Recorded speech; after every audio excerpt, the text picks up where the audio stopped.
Cool. Okay. Oh, I guess they also put the Pro Tour Gauntlet on here. I'll have to play that sometime this week, but not Yeah. now. That's a different thing. Hello. We're going to do an Eldritch Moon draft, and with me is Kabanaw. Hello. Hi, I'm Kabanaw. All right. Now that that's out of the way, let's go ahead and find ourselves the draft zone. Sweet. But Get right in yeah, there. We're the first one. I really liked watching the draft coverage from the Pro Tour. Like, not even the draft cover, like the games as much, though there was a really good one with, I think, Nassif, where he gets into this impossible situation. It's like, what if I just go anyway and like make it out of this? But uh, Hmm. watching people talk through their pick orders or talk through why they chose X over Y, like. It's like, well, black looked really strong in pack one. In pack two, I had a choice between, like, in pack two, pick two, I had a really strong choice between a strong black card and a strong blue card. And it's like, well, they're basically even, but I think black is going to come around more, which it did, because, Hmm. that's how signals go. Yeah. And when you're playing in a Pro Tour, everybody that you're playing with understands signals, so it goes well. Like, It's like one person not understanding signals like ruins everybody's deck. well, also, it's also a very unique format because in pack three, this person, I want to say Reed Duke, but I'm not certain on this. That's one of the people I follow usually. uh, like was in black green with a bit of red going on, and like got a pick four pack three Arlen cord because nobody's gonna rare draft at a pro tour. Like Right. nobody's gonna rare draft in the sense of that at a pro tour. I mean, we saw the Tormagriff thing that happened once, but Hmm. like you're not gonna pick a $15 card. Over a card good for your deck that will win you way more prize money than that if it goes well. Yep. But yeah, so anyway, let's jump in. I have a sort of idea. I want to try something different than what I've done in this set. I want to try and get set up like with the emerge stuff going Yeah, on I if was just gonna possible. say, Emerge seems really cool. I'd like to try that out. Get some of the good sacrifice creatures in there. Yeah, because I just haven't been in that. Again, this freaking mountain up in the top Yeah. is annoying. Okay, Well, you opened Thalia, so I mean, well uh, there goes that plan entirely. yep. I guess we're doing mono white again. Yeah, so Thalia to Cathar, which is an incredibly powerful aggressive card. In other formats, it's maybe a little more for like non basics, but creatures coming into play tapped is Yeah. incredibly You don't get powerful. to make new blockers. Right, You like get the creatures that you had on your like last turn. right, and so it makes combat super hard. I'm definitely feel like this is the pick here, pretty like especially with Yeah. there's some pretty other powerful cards in here. I like News Yeah. Constructor, I like Brazen Wolves.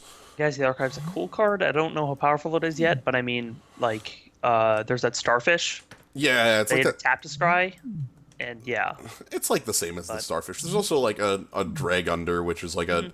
sorcery speed, but it's still just Yeah, it draws fine. you a card, so you don't lose any like card advantage bouncing their dude. All right, well let's see what we end up with Thalia. But Thalia seems pretty Hmm. simple here. All right, so in this pack we've got. So if we wanted to go blue or green and still do some sacrifice stuff, there's Desperate Sentry. We could if we want to, if we are thinking that, especially like it could be like that or Ironclad Slayer. Desperate Sentry is actually quite powerful. It is. Yeah. It's much better than the other than the Long Ride Home. no. The other card that's similar to this that's like an 0/3 that makes a 3/2 Oh, yeah, yeah. something at The one you Sin have to like. exec Yep.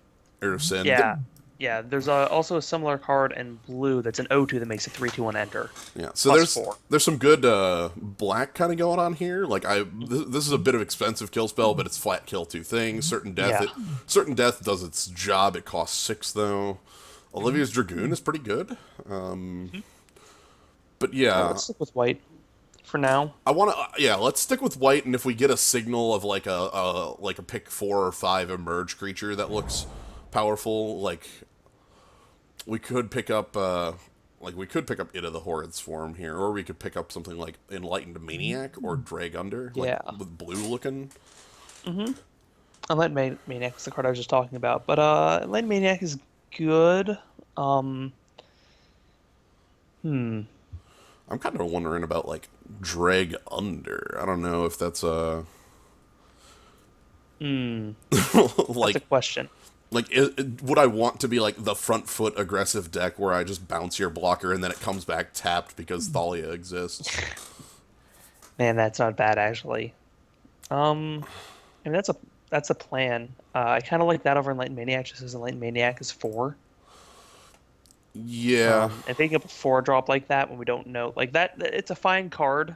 It's basically like a 3/4, for 4. In some respects, but it's still like, um, you know, like unless you can sacrifice that, the Enlightened Maniac to something, it's not fantastic.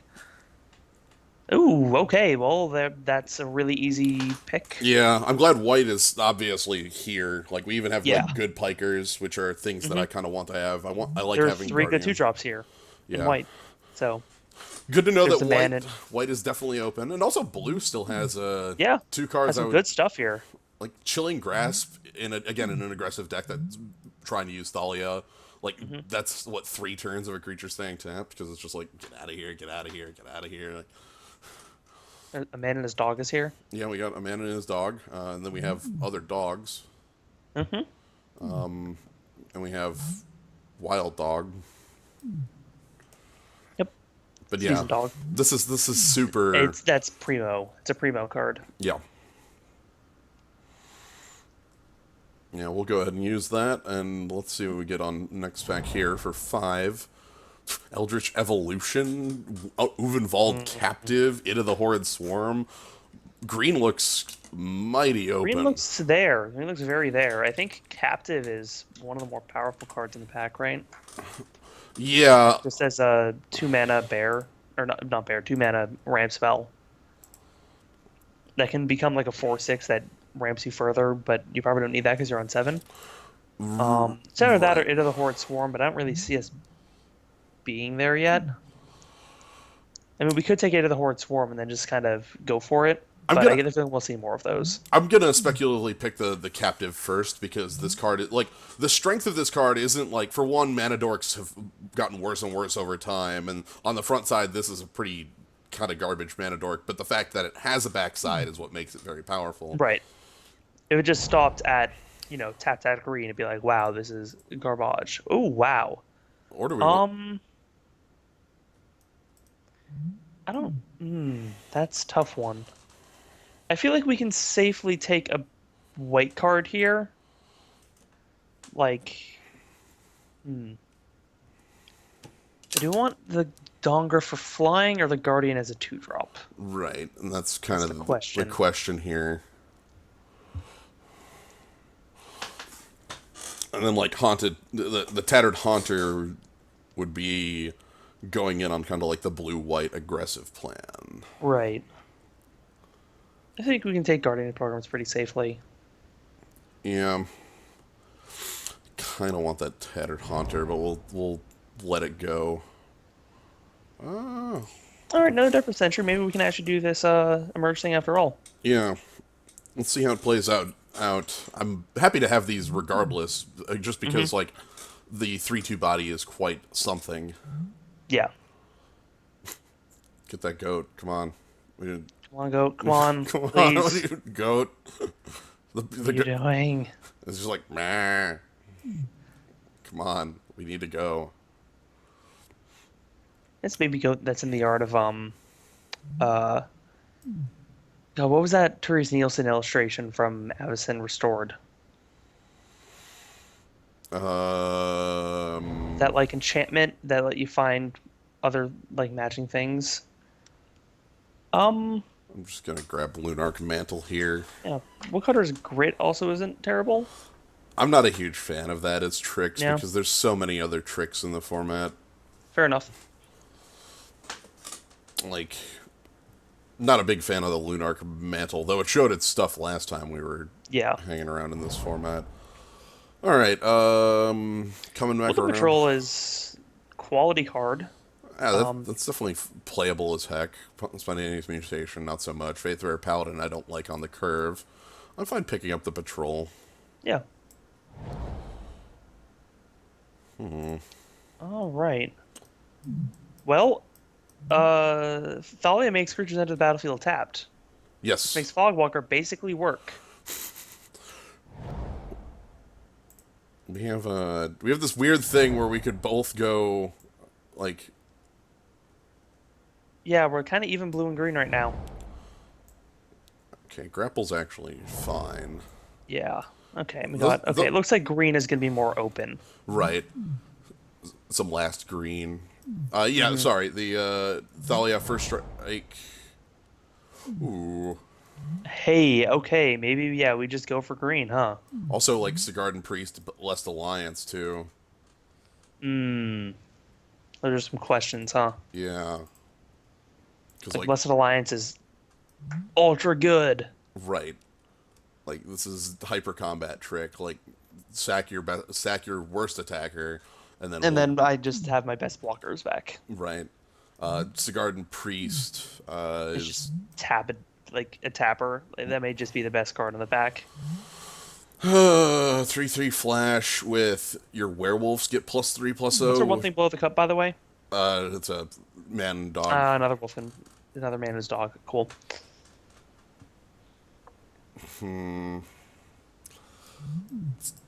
Like these are, I'm not certain which of these is actually higher on the. That's a tough one. I feel like. I feel like having the first of this Yeah. was better than the second of the. I think I agree with that. As much as I love Sigardan Priest. If Overwhelm Captain's on the other side, yeah, okay. That's. I think that when I was watching the video of Paul Cheon talking about like their like top picks, Faith Unbroken was the one above everything else. It is the best white common or uncommon. Like it's beaten out by some rares, but like, holy heck, man! Remember when I did that sealed pool and our opponent just cast that on Thalia? Mm-hmm. Let's do that to somebody. I'm sad because two cards in here go Yeah. in two different directions that I would both like to be. Like they're just- Wretched Griff and Hamlet Captain both play well, but there's no way I'm not picking It's the just removal. best removal. Especially like with Thalia around, you know. One argument I would give for green as well is that we could pick up some good delirium enablers next pack, and we actually have 3 white delirium cards. Well, we do have a grapple with the past as well. That's also true. We have the grapple with the past, and then we also have we can also pick up some the green Vessel. vessel. Yeah.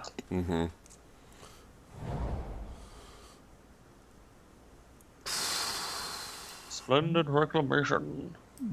How many humans are we at? 1, 2, 3, 4,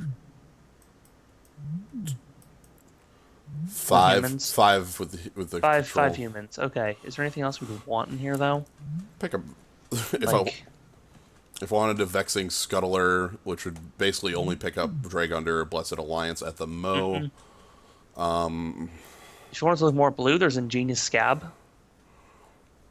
But I think Outrider's just fine as a 3/4 for 4.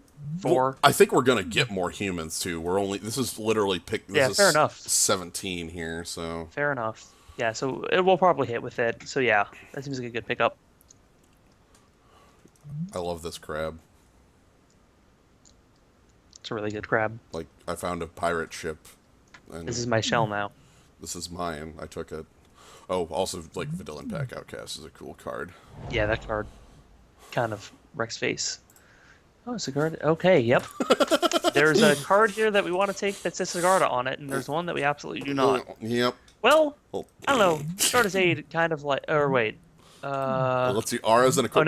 never mind. I thought that was a tutor for a second. No, that's the garbage one. That's right. Nah. Oh, I just remembered LSV in the Pro Tour. Mm-hmm. Gaz give no ground on assembled alphas.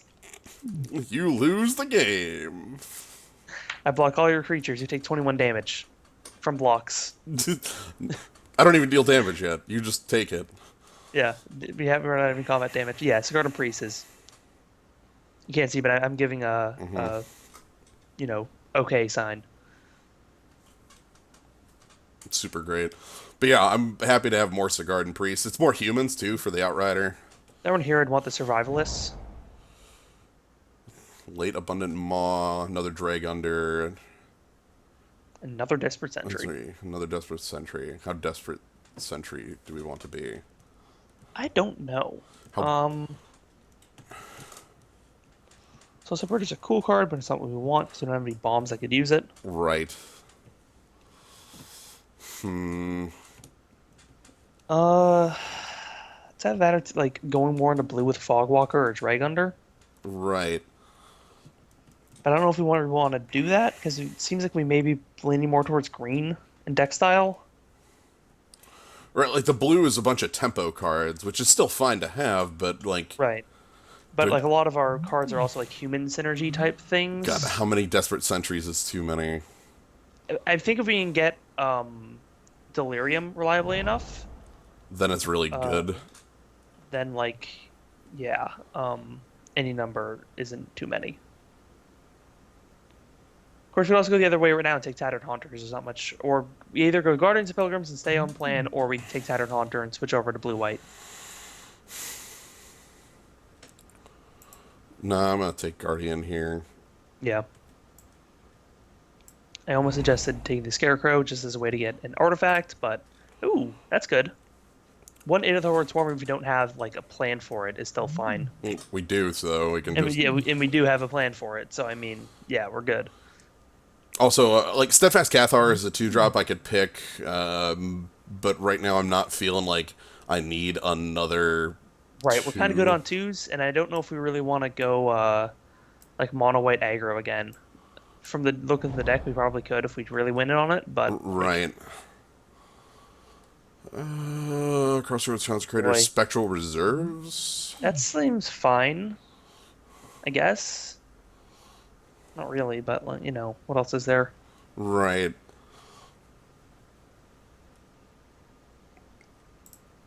I don't know. I've always been fine with this, with these effects. It's basically, the Griff from the last set. But, nothing. I'll take myself a sideboard card, I suppose. Another grapple. Fragment? Fragment? Fragments? Yeah. Sure. An artifact can go into our yard? Hi. Okay, sure, yeah. That's just... Okay. Okay. So, what do we get this next pack? Not yet. We have to grab the basic. Oh, that's right. Or maybe somebody will leave us a nice treat. Or the basic. Probably the basic. Okay, well, I have literally one emerge card. Well, okay. We got there. Kind of. We're playing an emerge card in our deck. Well, this is what happens when we find Thalia early, and it's... And then we just get cast all the good white. Like, yeah, that happens.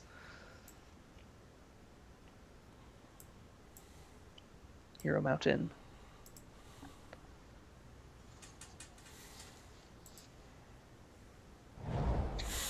All right, pack 3, we have Arlen Soren. Holy shit! Holy shit! Do we go black here? Fuck the green cards in our deck. Let's go white black. Oh my god! Nice pack. Holy shit! I mean, yeah, it's got to be Soren, right? Yeah, like I think Soren easily is the one I want more over like over Not Forgotten or Puncturing Light. Just looking at cards we would play at all. I was just say Puncturing Light more than likely. Yeah. I just get to pass Arlen off to my left, and yeah. Why wouldn't you take this? I mean, Arlen's still like a decent price card, right? I'll double check that. They're both like $4, 4 tickets. It's Magic Online. Yeah, that's fair. Cards don't have like value until they're like the big ones. So Mm. these are on the edge though, like Soren, won a Pro Tour, I suppose. Yep. But no, Soren is definitely the one out of these two that I want. So let's go. Nemesis is 0.4 tickets more. Invocation of Saint Traft. Let's see. What in here? Ooh, Unruly Mob doesn't seem terrible. I'm actually Or maybe looking like at the investigators, the pair here, either Thraben or oh, Byway. I see. I see. That's not a bad idea. Um, hmm. Yeah, the flip card. It's the flip card and the normal card, and there was no foil. There could have been a third rare in that pack if there was a foil.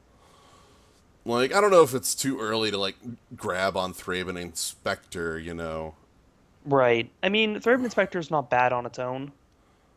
Like it's a 1/2 that draws a card. Right. Um, Well, I like it a lot. mhm. I've grown to like the card a lot for, like, filling out the curve. And I think that if we see some good black, we may just drop the green here because we don't have a lot of it. It's possible. We have Cryptolith Fragment to splash, and we could include a couple swamps. So we may just, yeah, we'll see. But I think staying more on white is a better plan here. Yeah. So Plus we have let's. a lot of threes already. All right, we have a foil Cryptolith, right? Um, Mm. Inspiring Captain, Survive the Night, Angel of Deliverance. Ooh, do we want to go that big? Like we have 2 ramp cards in our deck. With Uvenwall Captain and Crypto Fragment. Like, I feel like we want. I think we probably want the captain, to be honest. Yeah, yeah, you're Like, right. basically, I've tried to play this card, I think 2 to 3 times now in limited. I've never Mm. actually. I don't think I've ever actually cast this damn thing because eight mana is All right, impossible. fair enough. Um, yeah, let's grab that Inspiring Captain. Yeah, like, I guess, yeah. I guess it's a lot easier for us to get delirium if we have a planeswalker, right? Yeah, that's true. Yep, 'cause that'll go in the yard at some point. But no, inspiring captain's pretty cool. Not a ton here. I could pick up like expose evil. I could pick up. You could still really hope for that at Delirium and go for the Mulgrave Scavenger. Because besides that, I'm seeing Expose Evil and like. Expose Evil might be fine for the Delirium just to give us another instant. Oh, that's also fair. Yeah, sure. That's also a plan. Like, because right now we have Blessed Alliance and End of List for instance. Yeah, that's a good call. Sorcery, we have Spectral Reserves and, again, End of List. Hmm. Yeah, Necropod is fine. I don't know if I don't really think I want to go heavier into. No, no, we're playing the Sorin, and that's basically it, unless we see some really good black. Eerie Interlude. Ooh, Topplegeist. Oh, that's a good one, especially if we can get the Delirium going. Right, this card. Like, there's no way we see it this late, but I really want to see A Vessel. the vessel. Yeah. Basically to give us a good reason to keep the green around, too. Because, like, this could easily just, again, turn to white splash Sorin. Yeah, which is fine. Honestly, that's just fine. But no, Topplegeist I like. Apothecary Geist is also fine enough. Something. Sorin's +1 is, like, It's Bob, reveal but they card. take damage. It's Bob, but your opponent loses it. Yeah. Like, oh, holy shit. Which Yeah. makes Into the Horde Swarm rule if we can get him off Sorin. Yeah. Just, by the way, take 8. Yeah. All right, I have a Sorin at 7. Like, next turn I can guess Into the Horde Swarm, and you take 8. Yep. Yeah, Apothecary would be just fine if I wanted to pick that up as well, but meh. We don't have any equipments of Militant Inquisitors. It's 2/3, no text. Explosive Apparatus is, man, am I that hard up for Delirium that I'd play it? Maybe. I feel like I actually... You can have a good amount. I mean, the other option would be casting Dire Swine to get more have Delirium stuff, but, like... Nah, I think you might just so that you get an artifact in your yard. Like, I guess it also like will pop off a 2-drop or something, but I'm not cutting cards yet. Like, yeah, we'll cut cards. We're at 24. Like like, we would cut one card from this. I have 5 minutes after this to finish building my deck. I'm not I'll gonna. tell you what it probably is. It's probably Lark Mantle. Well, we have some playable green. I could pick up a Yeah, Solitary Hunter. I could pick up Confront the Unknown. I could pick up. we have one Investigate card at this point. Yeah, Confront the Unknown went from like a really great cool card So to. basically the worst combat trick in the set. I was gonna say +1/+1 and then cantrip. Yeah. I don't. Solitary Hunter is good. I don't want Stern Constable here. No, we're not that hard up to get stuff in our yard. Man, everybody wanted me to hate draft a card in the last pack. What the heck? Like, I realized that the I don't person I need a hate passed. draft. Well, like, I know that the person on my left is like pretty obviously like likely Arlen Cord, but I'm not gonna like hate pick unless it's very obvious that. Yeah. Hold on. Is this the second Invocation of Saint Traft going around? Yes, indeed. Oh, good lord. Okay then. There's an alternate world where I chose blue and my deck has 2 copies of Invocation of Saint Traft, and I just play Well, Thalia that makes 2 4/4s when she attacks. we can't get anything into the yard if we wanted to, and we wouldn't want to get it back with Groundskeeper. So Yeah, and Stoic Builder doesn't have anything to get back. I guess that's what Lunark Mantle's there for, to sacrifice a land. Man, Yeah, sure. Why not? We'd always like sideboard into blue. Not Forgotten, Thornhide Wolves. Red Wolf seems good. Just a big dude.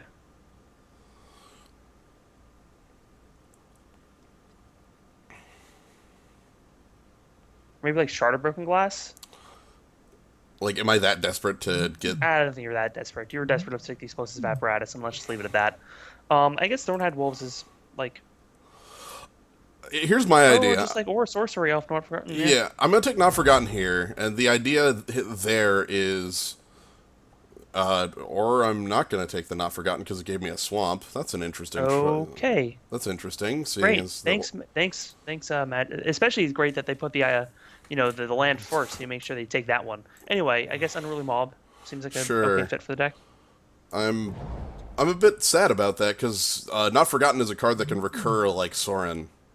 Was kind of the thought there. Yeah. Also, Survive the Night is playable. Yep. Somebody's taking basics. That's not. Excuse. Hey, what up? That's a super playable card. That was like the card that was I have to like right against Topplegeist when I. Okay, this is a decent looking deck. We can honestly might just cut green. I was gonna say that's the other reason I wasn't too heavy on picking. Although we could also bring in Scrapple with the Past. The mill 3 and put a Get a creature back from your yard.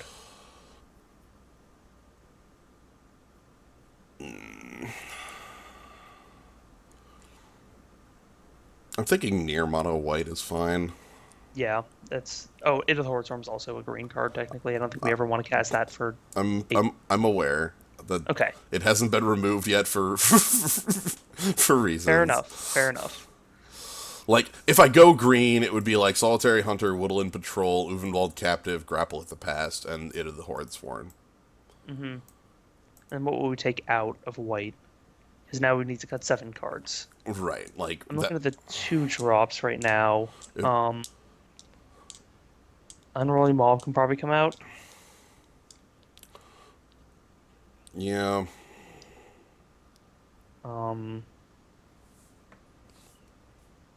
And I like a lot of our 2s. We have a lot of good 2s. Geist of the Lonely Vigil, like... Yeah, I think that if we're not playing... Well, things are playing green, I kind of like feel like that's one of the cards we want, you know? Right. So let's put that over with the green stock. Mm-hmm. I mean, I think it'd be easier to just cut the green and then just, like, take out some Desperate Sentries. Like, because we don't need, like, 3 Desperate Sentries if we're not going to have Delirium very easily. Well, we can get Delirium... Like, that's definitely... Because we have, like, Lunark Mantle, Explosive Apparatus, Sorin, Instant Sorcery. We can get Delirium we can get it. All right. pretty simply. Then I'd say we keep that in. maybe we do just cut green. I'm gonna go with that. I'm gonna keep Soren in. That's like, like, come Oh on, yeah, definitely. come on, come So on. then what do we cut? We Probably cut. one of our fours. What is Um, Courageous Outrider looking like right now in terms of humans? human, human, human, human, human. No, that's a spirit. Human, human, human, human, human. Okay, so 10, 10. 10 on That's top. pretty good. Okay, that's not. What about Unruly Mob? Does that really fit in this deck anymore? Honestly, the only token generation or things that like I really like it with is like Spectral Reserves. It's still probably Mm. fine with that, but it's not the greatest. Then is it like the 2-drop we cut because we have a lot of them? Yeah, I don't. So yeah, Unruly Mob was such a good card in Innistrad. It's weird that it's not as good here. the difference. Okay, so the difference here. Somebody brought up 16 land deck. Nah, not with Sorin. That's the thing. With Sorin and having two colors, I'm going to include. I'm going to have 17 in here. Hmm. Like, I want to actually be able to cast the thing. I am thinking it's probably going to be either like a 3 swamp. Like, I think you go up to 4. Yeah, I was gonna say, I don't have any double white. No, you need a plains, and that's it. So you probably go like 4 or 5 swamps, honestly. I don't like 5. That's asking for trouble. Like, that's asking for my openers to be swamp, swamp, a pile of 2-drops. Fair enough. What's the suggestion say? 116. Yep, you nailed it. Try again. 14-3 Yeah, or I guess 13-4. I think 4 is good. I don't think you're gonna get like because with 13 that means that what 1 out of every 3 cards in your deck is a plains.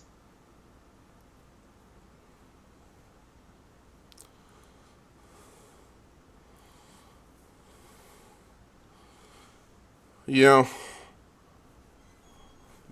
Man, I'm literally playing a deck with explosive apparatus. Ugh. Yep. Mm-hmm. Well, thanks, Magic Online, for not letting me get my Not Forgotten. Yeah, I would. that wouldn't that have been nice?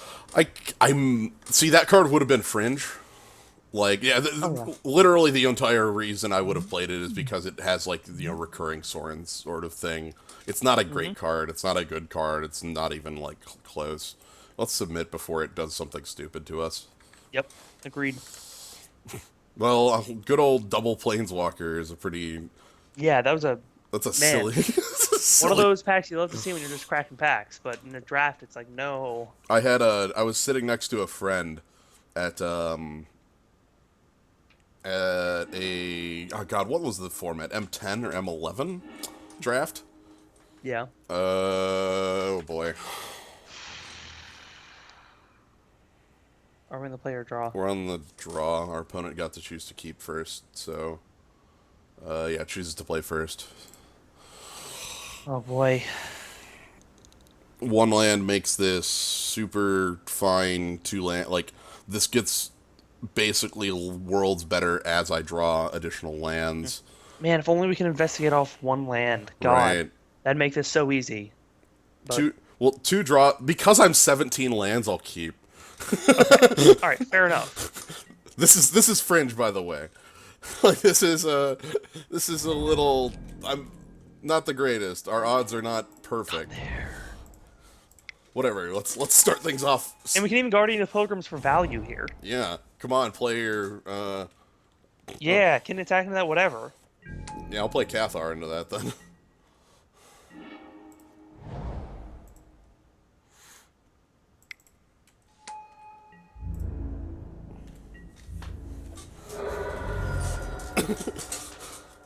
Okay, so this is mana thing. How many? 3 or more instant sorceries.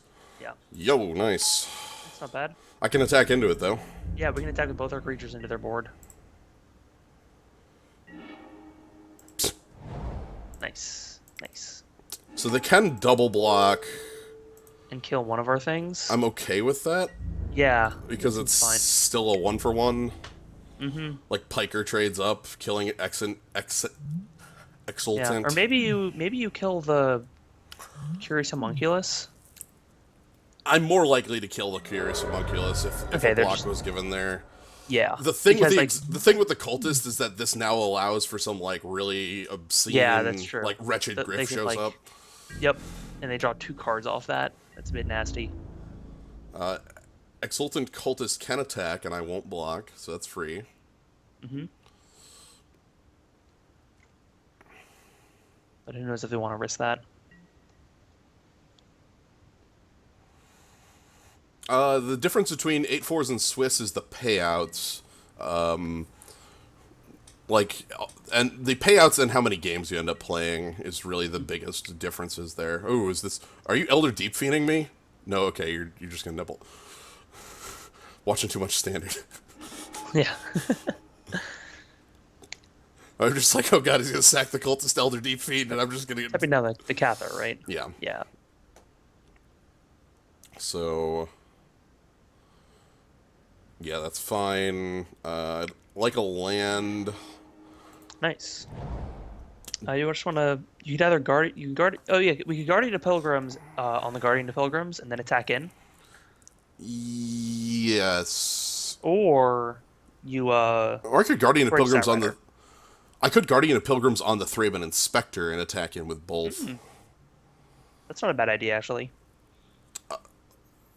They could have that one or that 2 mana red spell that deals 2 damage.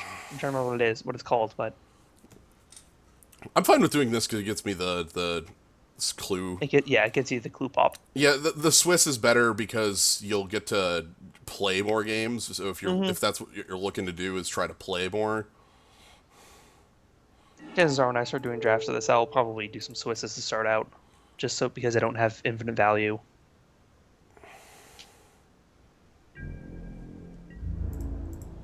All right, so they would have used that there if they were going to at all. So I'm pretty confident saying that they don't have it.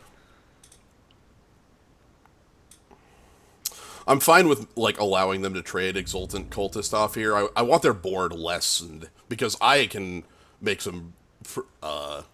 So they got a burn spell, right? Or they're double blocking.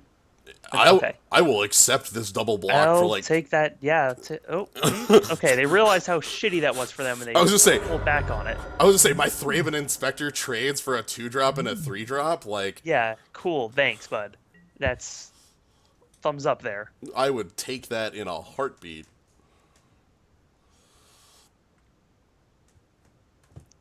But yeah, we have Outrider for a refill. We're gonna take a bit of flying damage. The Nebelgast Herald. Oh, we're not gonna take any flying damage. Okay. So let's go ahead and pop the clue. All right, gonna land out of the way. Hey, great. Now we're all set up. Sandbag it. Yeah, I was gonna say sandbag it. Until we get Sorin, so they don't even know what our second color is. Quote unquote second color. So let's just attack all in. Yeah. Oh, They have another Nebelgast Herald? Oh god, if he plays another Nebelgast Herald, that's gonna be spicy. Like maybe Spectral Reserves is the play I want there. I think so. Oh nope, Chilling Grasp. It's not bad. So then I think I'm actually good with Courageous Outrider. Yeah. So we still attack with the Inspector, right? Yeah, because it's 1 point and it could burn spell if they want to. It's a point of damage, and that's 1/13 of their current life total. Yeah. This flips on 3 instants and sorceries in yard and gets huge. I want that off the table, but we'll get our enchantment that does that. We'll get there. That's fine. Alright, so Courageous Outrider. This gets me biggest body on board, and it also gets me, hopefully gets me a card. We only have 2 of our humans, so there's 8 left in deck. And Sorin to the bottom of deck. Well, third in the Desperate Sentry in hand. But hey, you want another Desperate Sentry? Yeah, sure. Heck, that means I can just play 2 Desperate Sentry on the next turn. So yeah, it seems fine. Luminarch Mandarin will survive the Night Gone. Yep.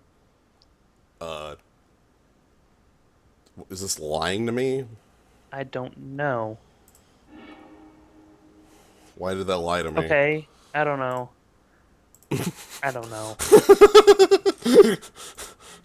Nobody I actually understands Magic Online. I don't know.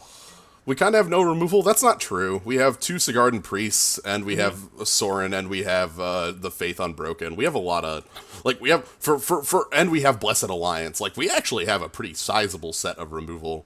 Especially considering we're basically, playing white. Right.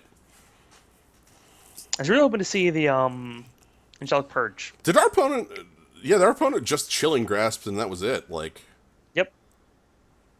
Okay, so they have their third instant or sorcery here. Catalog. no, they don't. Main? Excellent. Oh, Excellent. that's right. That's Cultist. right. They only okay. They could That's right, discard. that's right. They didn't cast an instant. They flashed in Herald. a Nibelgast. So that'll Yes. do it.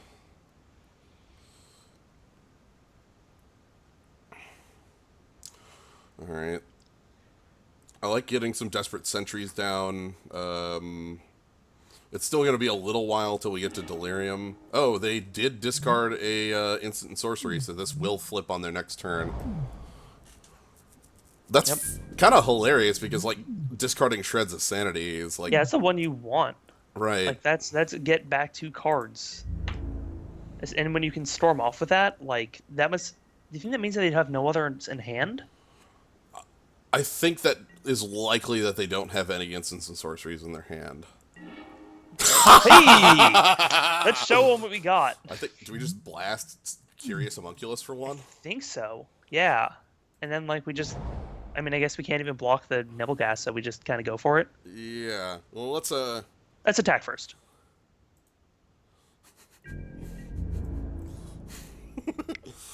Oh, and that really punishes them for, like, discarding that Shreds of Sanity.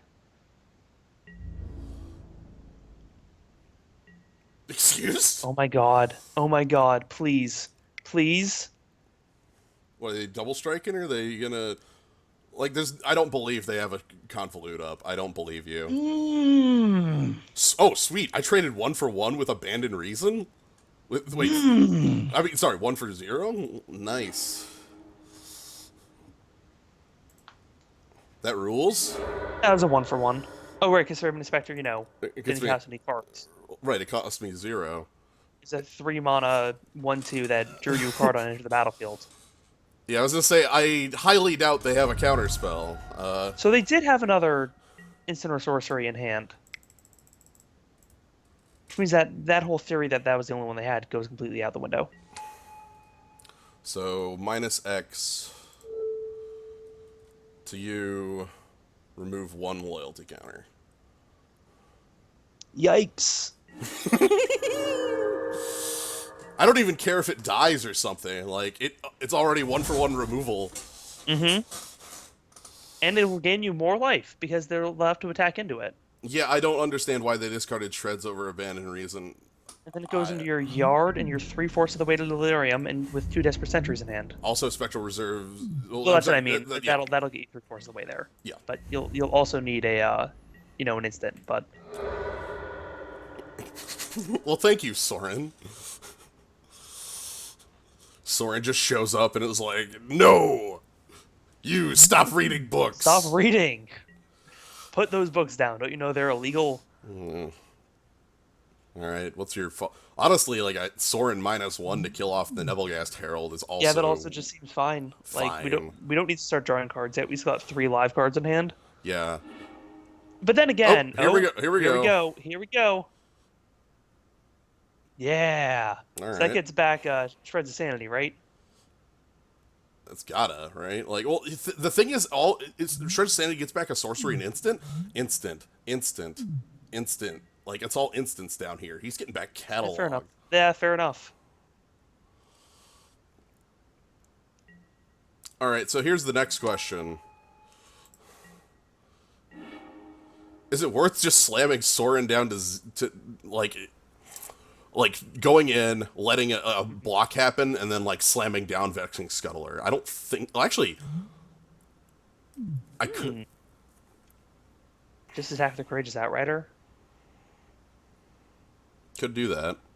I'd try it. If they don't take it, then you still have plenty of things to block with. You can up Soren before you actually, Right. actually do anything else. Okay, I like, yeah, just the Courageous Outrider, because I don't want to give them a block that, like, lets them kill. Yeah, that lets you get rid of Soren, and we get you in more damage, but like I have the feeling that they could pull out of like us getting them low pretty easily. So I don't think that's a game we want to play. Yeah. See, the trick is I don't have to choose if I'm going to plus or minus with Soren until after combat. Yep, there we Okay. go. So, And there's like no red card that costs 1 or 2 that'll give. Or there's plus I would 3 accept plus it. 1. I would accept Yeah, that'd it. be fine. So, And then yeah, deals 2 to that. All right. and I'm gonna Desperate Sentry Spectral Reserves. Yeah.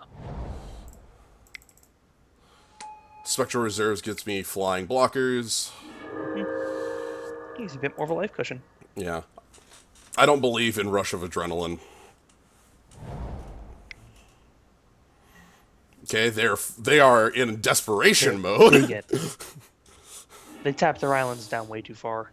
Ooh. Ooh. Well, That would be good if we didn't have like infinite things to block with. right. Like let's just block with Steadfast Cathar and Desperate Sentry. And kill it, yeah.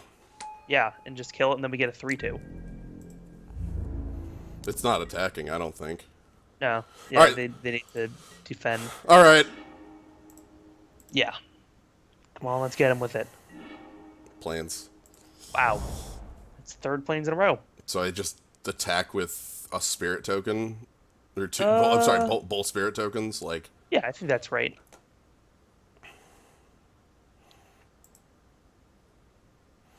I don't think I want to over attack here. Like, try to sidestep that sort of thing. Yeah, yeah. Now here's a thought: if we rip the bomb artifact, I forget what it's called. Uh huh. The removal spell artifact that we have. Explosive apparatus. Do we slam that down, like kill off Soren, just so that we can get some 4/2 Desperate Sentries? We cannot do that. The rules of magic do not allow us to redirect damage to our own planeswalkers. Oh no, I meant like minus X Soren for 2. Oh, sorry. Okay. Like use Soren to get him into the graveyard. I thought you meant bomb at Soren. I did not mean it like destroy our own planeswalker with our own thing and then just deal damage to our face. No, I meant like get him in the yard so we have like delirium, and then we have some 4/2s to attack with. I think it depends on if there's something that I would actually like to kill with the -2. Like, if I could kill Incorrigible Youth in that way, Yeah, because you could deal 4 damage to it. Okay, Aberrant Researcher. Pretty good.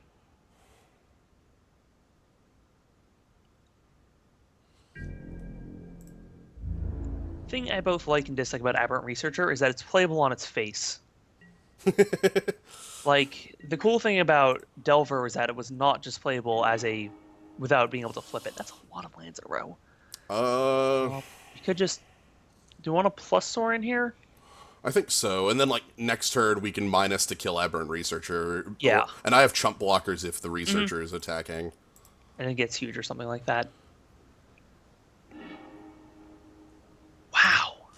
Well, it's fine. We're running by them. We have 11 lands now. I mean, yeah. Like, I'm just kind of, like, amazed that we've gone through 11 of our 17 lands in a... I'm not. You're here. You're right. You're right about that. Like, I know what my draws on the next couple turns are. Come on.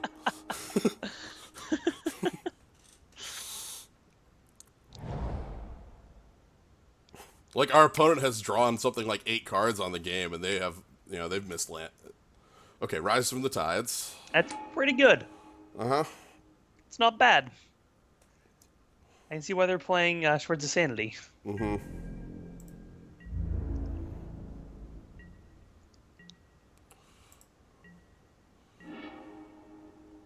Oh. I might kill Soren here. Yeah. You just kill off the Incorrigible Use of Soren. And then you can Blessed Alliance after blockers. Yeah, to untap things. To untap things and gain some life or something. So kill the youth? Yeah. Because, we can just get max value off that.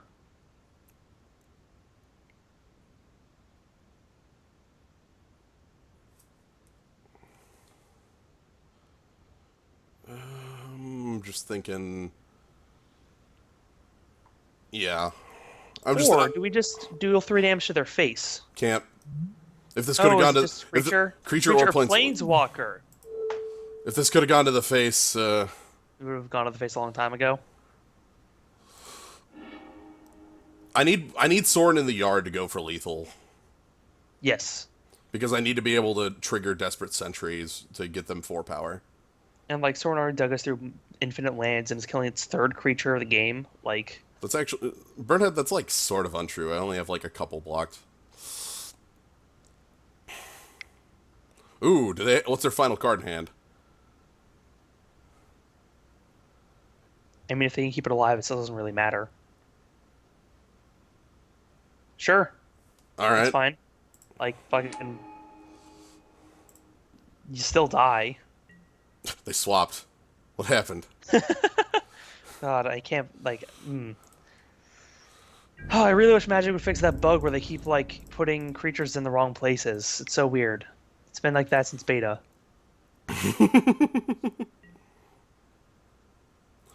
So, Blessed Alliance is +6 power when I cast it. Yep. So if he doesn't block both Desperate Sentries here, he just loses. Because the +4 power is enough to just win the game. Alright, so then we Blessed Alliance with Escalate 2 modes. And we want to gain 4 life and untap up to our creatures, and we just untap the Desperate Sentries. Because they're our biggest things. Yeah. Sorry, buddy. Secret Delirium. Yep, we secretly had Delirium the whole time. Thanks, Sorin. Yep. You did it, buddy. Thanks. I was gonna say, why was the Steadfast Cathar not dead yet? Yeah. Okay, so we know kind of what our opponent's up to. They are we know a lot of their deck. Well, like they're instant and sorcery based. They are Curious Homunculus, Aberrant Researcher, Rise from the Tides. So they have they have a buster if the game goes long in this. So we kind of don't want to get to that point. So we want to be aggressive. You know, we started that game with 1 land in hand. Yeah, we did. And we drew 10 more. Yes. 10. That's fine. 10 draws. I just remembered how that game started. That's why you keep a 6-spell hand, because you're just gonna you know. Well, it could have gone the other way and you would have drawn no lands, but because I'm here. I don't think there's any real I think changes to make. I think we just go for it again. Yeah.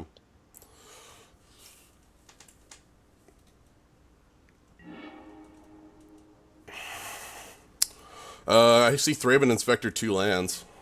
Yeah, and Faith Unbroken, and Sorin, and Desperate Sentry. I see like a lot of our best cards in the deck. Yeah, I was say I see strong cards hanging out here. Like Thraben Inspector even makes it so like I can, if I don't draw 2 here, I can just go ahead and dig for 3rd land. Yep.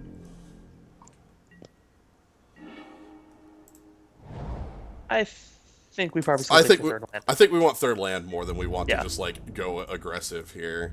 Because then they could just bounce us next turn, and then it's like, whoops. Yeah, they're a deck that would be playing Drag Under, which, by the way, Drag Under my Thraben Inspector, I'll accept. Not great right now.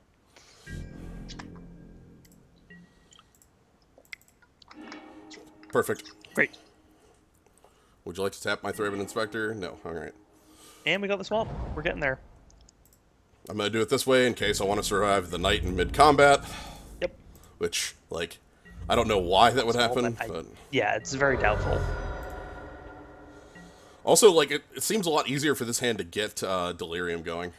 Yeah, because we got 2 enchantments, an instant, and Sorin hanging around. If we just need Sorin to be in the graveyard. Well, we also have Lunarch Mantle, because they can sacrifice a land. Yeah, also, like, if it dies, like, it's a... Then we get the enchantment, yeah. So basically now we just need, we have Delirium in hand, basically. Here comes the Noblecast Geist, Herald. Cool. To tap down one of our 1/2s? Yeah. Great, cool. Awesome. I'm not going to Faith Unbroken it, because I want to, like, actually make, like, a Courageous Outrider. Mm-hmm. And we will gladly trade here. Yeah, come on. I mean, they may be a little scared of it because we won the game with it last turn, or last game, but... It was like 5 turns ago. It's still just a 1/2. Here's my Squire. That turns into... Okay. I'm playing Squire Tribal. All Squires all the time. Mm-hmm. Alright, so let's play Courageous Outrider. biggest board. Yep. And we have 2 humans known, so there are 8 unknown humans. Priest? Yeah. Yeah, priest. Yeah. Absolutely. That gets rid of the crab. That gets rid of vampires. That gets rid of aberrant researcher. So 1 land to the bottom. Mhm. Hey, there's red. There you go. I was wondering when they were going to see that. We have a pretty powerful start, though. There's Thermo Mhm. Alchemist, so... Okay, that's the right card for their deck. We can still get through that now, which is good. Yeah. I'm thinking, like, I might Lunarch Mantle on, like, Thraben Inspector. And, like, place the Garden Priest. Yeah, that seems all right.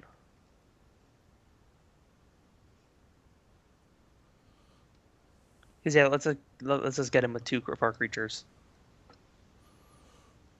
Yeah, and I guess I could attack with Desperate Sentry, but... So, let's Lunarch Mantle. Especially because, like, if Thraben Inspector gets bounced, like... Shrug. Okay, we get to draw another card, and then we have enchantment in our graveyard. Yeah. So I don't... This is, like, one of the creatures I feel fine putting that on. And if they go to bounce it, do we sacrifice a land? Probably not. With Sorin in hand, I would actually not. Yeah. Mostly because I'm playing Sigarden Priest this turn. Right. Right. That'd be like a super deep into it play, but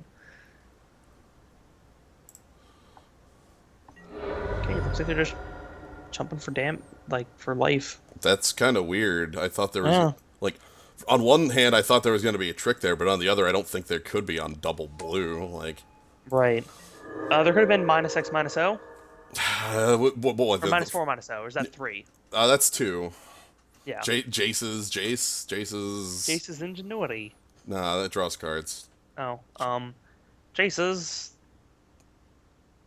scrutiny. Scrutiny. Thanks, Yeah, Jace's thank sports. you. Yeah. Jace's... I'd be fine with just the wind. Like... Oh, yep. Yeah, it looks like it's going to be Chilling Grasp. Okay. It's fair. Stops our attacks pretty well. Yep. Do we have any spirits yet? No. Man. Also, I'm probably gonna, like, play Faith Unbroken on Desperate Sentry. Yeah, good call. Ooh. Getting there. Actually, I don't need to. I could play Topplegeist, Apothecary Geist, and Yeah, that sounds good. Sounds really good. Because Topplegeist lets me attack anyway, and that lets me leave Faith Unbroken as, like, a secret. Right, like to get rid of a crab or something, you know? Like the O3 is, like, dangerous, but he played it too late, and, like, we're too far ahead for it to do much right now anyway. Yeah. We don't need to get rid of it permanently.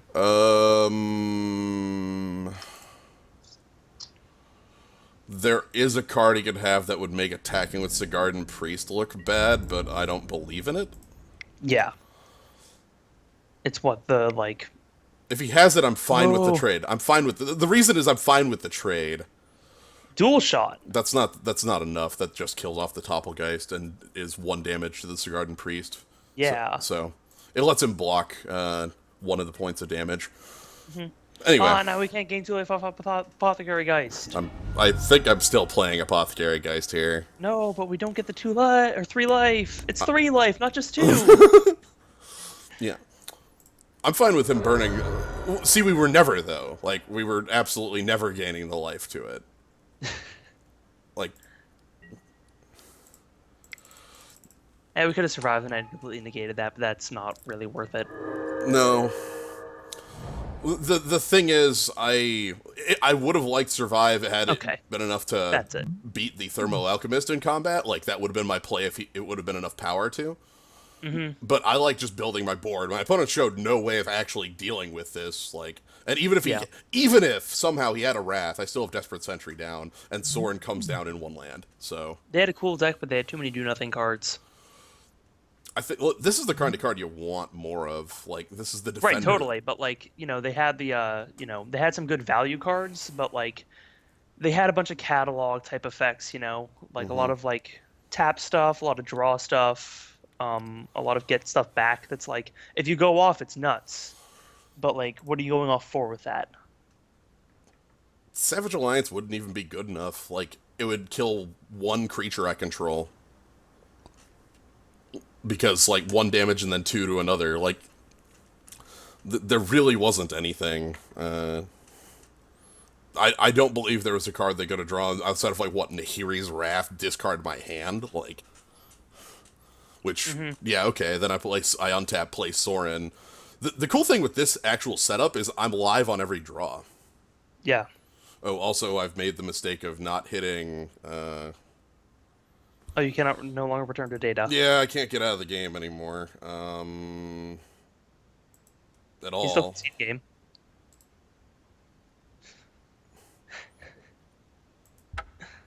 That seems dangerous.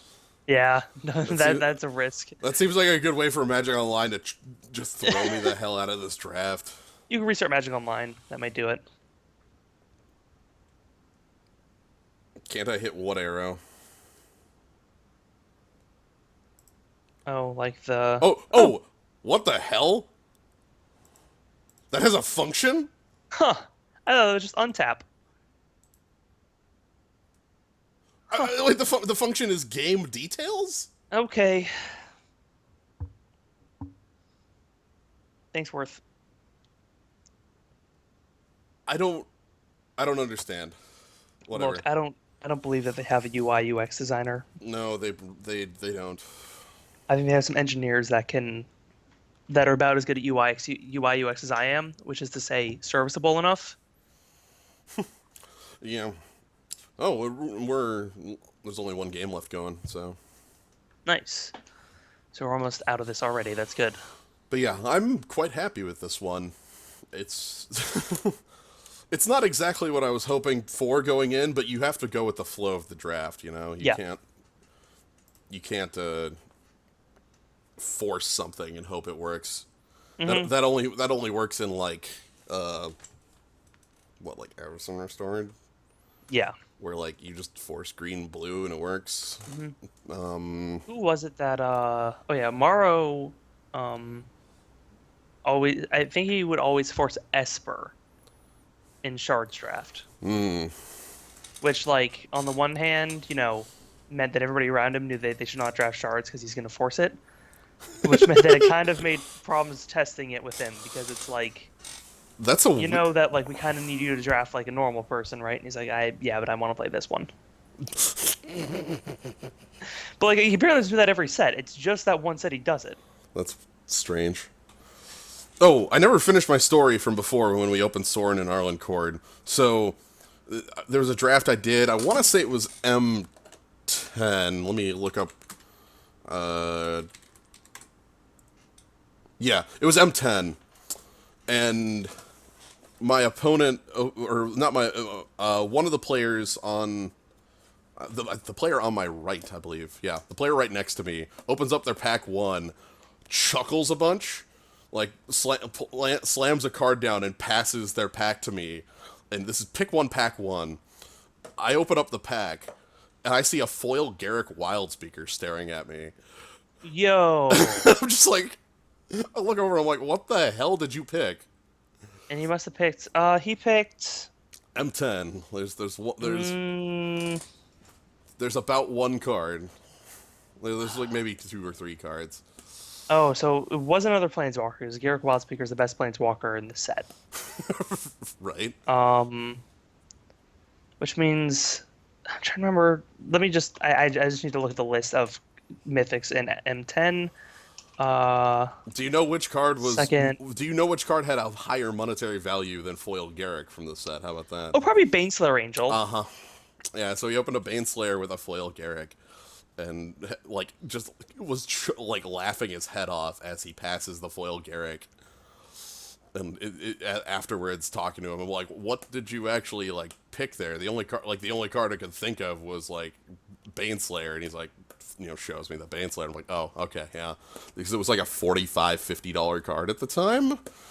Like, Baneslayer Angel was this absolutely ridiculous buster of a card where the, like, Jund decks, if the Jund deck couldn't kill it with a removal spell, they lost the game because they couldn't attack through it. Like, they couldn't kill it in combat by double blocking with Broodmate because it had pro dragons. The aggro decks, again, if they couldn't path it, absolutely, like, 100%. It was just like, it asked the question, do you have a removal spell? And if the answer was no, the game immediately ended on the spot. Like, it got outclassed by the Titans the next time around. Yeah, I can imagine that. Like, it got reprinted in M11, but the Titans were also in M11, and the Titans basically asked that same question, but also, like, if you did have an answer to a Titan, it didn't matter. Like, you know, like, you answered my Primeval Titan, I still grabbed, like, Kessig Wolfrun and an Inkmoth Nexus. Like, you didn't stop me. You know, that sort of thing. Right. Man, I'm looking through the list of mythics in M10 again. There's some cool ones. Like, remember Yes. Platinum Angel? Platinum Angel is a cool card. Yes. There's Master of the Wild Hunt, which I imagine is good in a non-cube context basically all the time.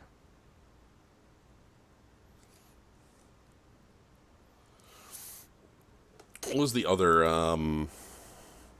was Thundermaw in the next set, I think? No, No, it wasn't until M. No. 15. God, what the hell was the dragon in there? There was supposedly, not because Thundermaw was good. There was a dragon in M10 that was supposed to be like, we wanted to make angels and dragons playable and constructed, but they like utterly failed with the. I mean, they've reprinted Bogard and Hellkite. Well, Bogard and Hellkite M10. is a different sort of playable. That's a whole different thing going on there. You know. Let's see, M11. What do they have at Mythic? That M11 was the Titans for the first time around. Yeah, that was the first time the Titans were around. So there were two red mythics. It was Chandra and Inferno Titan. So there's no dragon maybe, there. Maybe I'm thinking later than when they actually like start. Yeah, no, I remember there being a really shitty one at some point, like just a really Furyborn Hellkite, maybe. Maybe. Also, why? Maybe that's the like 6/6 flying that costs 4 red. Bloodthirst 6. So if you had Bloodthirst, it was a 12/12 flying dragon. There we go. For 7. And 13 was when we had Thundermaw. Thundermaw was M13. Scourge of Valk. Yeah, there we go. That's the dragon I'm thinking of. That's not good at all. Is this sword? Oh god, yeah, I remember that. That was a shit creature. Well, like, aha! It pings for 1. You know, like, oh great. Yeah, god damn. You did it. You pinged for 1. Which I mean, like 4/4 flying, the fire breathing's all right. But like, also I'm kind of. I guess because of the name, it couldn't be reprinted, but that seems like a card that would have been, like, in Dragons of Tarkir, you know? Mm-hmm. Because it cares Totally. about dragon. That's where it should have been, or should have been adjacent to that set, but, you know. Well, Dragons of Tarkir. Like, they could have reprinted it in, like, Well, the Origins? Origins or M16? M15? Yeah, 15. What was the last M 15. set? Okay. No, I'm pretty glad they only went like 5 or 6 years with the M whatever naming convention. Yeah. Because that seemed like it was gonna go a little long. Say, this is just so people know what the deck looks like, for those coming in late, things like that. We started with we first picked the Thalia. We picked up a couple white cards and wanted to do like emerge sort of things going on. Like, so I picked up Uvenwald Captive. We had the Horrid Swarm. Like, okay, green was around it. Also, blue had a couple times. Yeah, we were really close between green and blue for a long time there, and then we went black instead because the open Sorin. Their rationale behind naming the core sets 2015 when it was printed in 2014 was because A, it's incredibly annoying and doesn't make any sense, and B, it's just like cars. That was their actual reason. The second one, A, is it. Right. Because the way cars do it is because basically you don't want to make it feel like you're like buying, like, you know, basically Magic 2015 was the set that would be on sale for half of 2015. Like the core set that they would sell up until like July, right, of that year.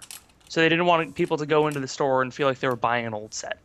But also, it lets you have sentences like, Magic 2015, born in the year 2014. Like, Yes.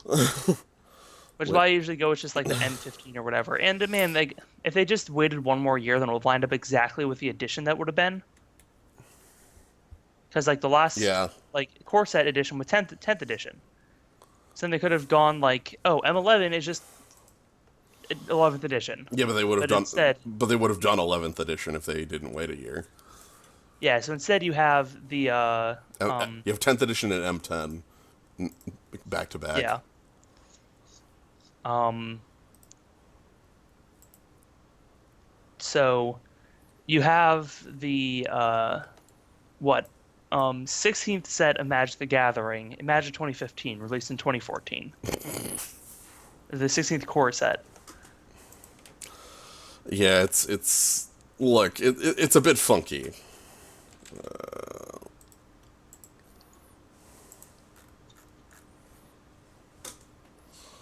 Perfect.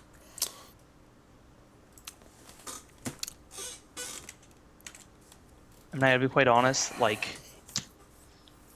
I don't care for most advertising stuff, and so if a marketing person tells me that that stuff works, I'm just kind of like, shrug, okay, I believe you. Like, I I don't definitely. think advertising works on me consciously anyway, so. Well, it works on you in funky ways. That's the whole Oh, it definitely works on me point. subconsciously in ways that I'm not thinking about, but like consciously, whenever I see an advertisement, I just roll my eyes really hard.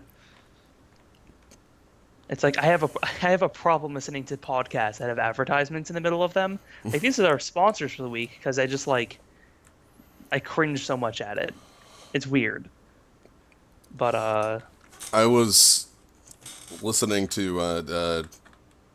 I liked that in 6 Feet Under they have their advertisements, but it's just for themselves. It's not for some sort yes. of product going on in there, which is Hmm. nice. Need to finish the most recent one of that still. I got really far behind. I'm actually what was the last 6 feet under I listened to? Looks like it was um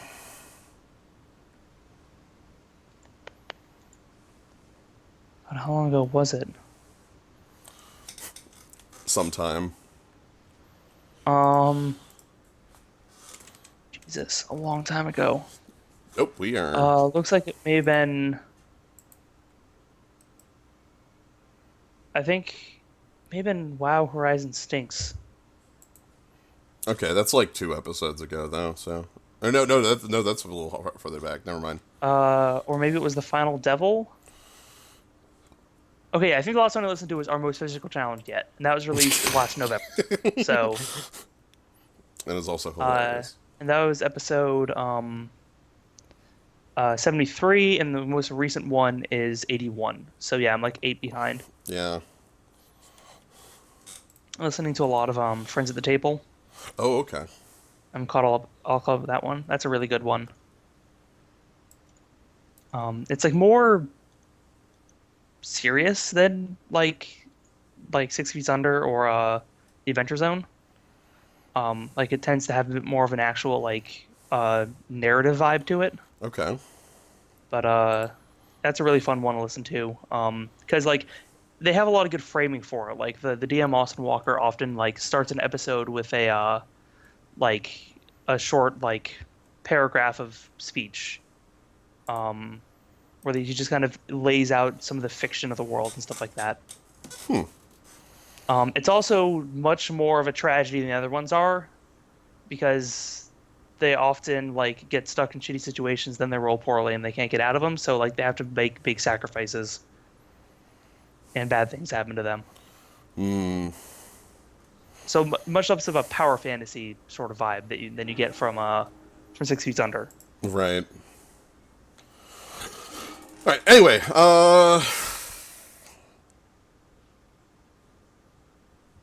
I think I'm okay with this. It's not the best, but I'm okay with it. Yeah, we have the Thraben Inspector to Smooth get things out. somewhere. Yeah. If we get a lot of lands, the Ludark Mantle can start getting us in some damage. Heck, if I want to like go all in, I can just turn to get the Thraben Inspector in the zone if that's what. Yeah.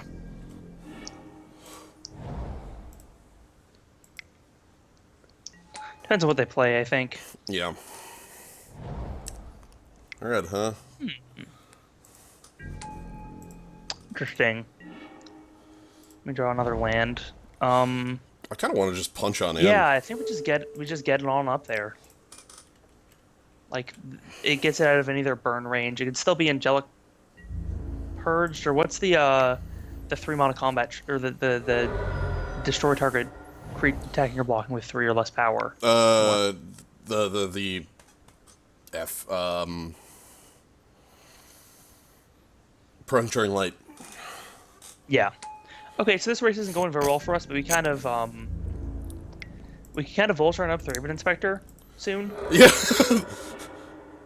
Oh, Courageous Outrider is Oh, good too. nice, that's good. But this turn, probably just attack him with an Inspector, crack a clue. Do you want a Topplegeist? I'm gonna play Topplegeist.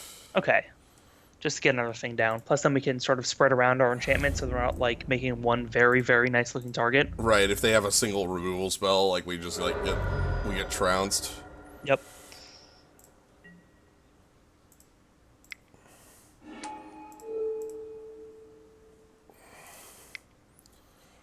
So, we get a clue, though. Yep. So we're taking 6. Honestly, it might be, like, Courageous Outrider, if nothing else on the next turn. Yeah, I think so. Just to get a board. Yeah, definitely. Like, I we got think a good head start on this race, but now we are going to fall behind if we don't try to stop them. Right, and maybe it is Faith Unbroken on the wolves. Like, I mean, That could be it. Not enchanting the wolves. That's a Right, but excelling the wolves. yeah. That's both an Do you illegal think and anybody's bad made that thing. mistake yet? You Where they control. they get too excited? Oh, it's okay. That's probably why it has that. Whoa! Yo! Holy shit! Okay, so we're actually taking 12 here. Yeah. All right, then yeah.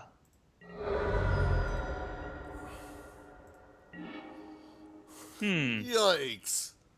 Yikes, indeed. Then maybe we do just Faith Unbroken the wolves and get in for 6. Which is lethal next turn if they don't have an answer. Yeah. And then both of our guys, then we can make our dude jump our dude and fly in. Do you think they have a second copy of Uncaged Fury? Ugh. I'm just gonna assume they don't. Well, yeah. I was thinking of putting the Faith Unbroken on the Topplegeist. I don't like 3 toughness. Like. Oh, fair enough. Fair enough. I don't like it being killable. Like Mhm. I want them to have Angelic Purge or nothing. Yeah. Plus, then, like, worst case, we can have Topplegeist hang back to block. Yeah. Well, I can just produce 2 blockers next turn. Well, I'm talking about this turn specifically. I Or do we just leave him back? Okay. I You're don't. just assuming that they don't have it. Well, here's the thing. I'm not going to chump block with Topplegeist for no reason. And, Fair enough. And the way that we lose is Uncaged Fury. I'm not just going to throw away Topplegeist in fear of Uncaged Fury because they've already played one. Fair enough. They might have the second. Like, the fact that they used it that quickly might mean they have another. But I It want... can also mean that they're just taking the advantage to get an extra 6 damage in. Right. They might have it, and I'm fine with taking the loss if they do. They don't. Okay, so I don't get to untap a land, but that's okay. Yep. They're probably the swamp, which means, oh no, we can't play the card that we couldn't play anyway. At this point, I'm going to play 2 Sigardan Priests and attack for 5 in the air. Yep. At this point, I'm willing to leave Topplegeist back. We won't be attacking in the air. Well, I guess I'm fine with them chump blocking. Right. Let me make it that a little more clear. Yes. Right. It doesn't fly base. This isn't the good card. If we didn't tap that land, though, then we could have made it fly. Right. So now it's, can my opponent kill me? They need to remove 2 of your creatures' base, and then, like, They need 2 creatures gone. have another Plus another thing. Yeah. So if they attack the Moorland Drifter, you double block on it with the priest and a Topplgeist, I think. I think I'm throwing my like I'm not allowing a creature to hit me if Right, possible right, but here. you could double block the Moorland Drifter and then it'll just chump the Innkeeper. Yeah. So I guess maybe put both priests on the Moorland Drifter and then just chump the Innkeeper so that you definitely keep a priest. Yeah, let's do that. Um, I mean, Sigurd and Priest is basically a Topplgeist at this point. That always works. Like, hold on, I'm doing some different math here. mhm.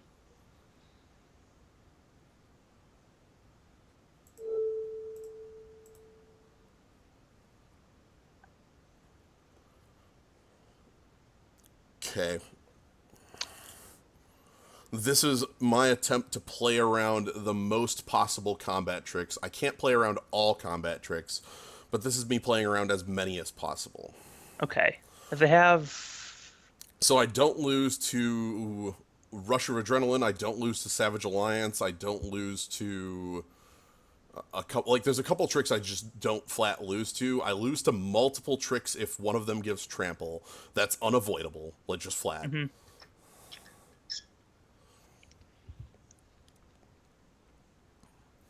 Like I'm playing around the most possible ways to lose is the thought And then they need to process. apply a flying creature. Like, they either need to kill us now or need to play a flying creature or remove our Thraben Inspector. Unless I've done the math wrong on the Savage Alliance block here. I don't. What is Savage Alliance? Oh, that's +1/+0 and first strike, right?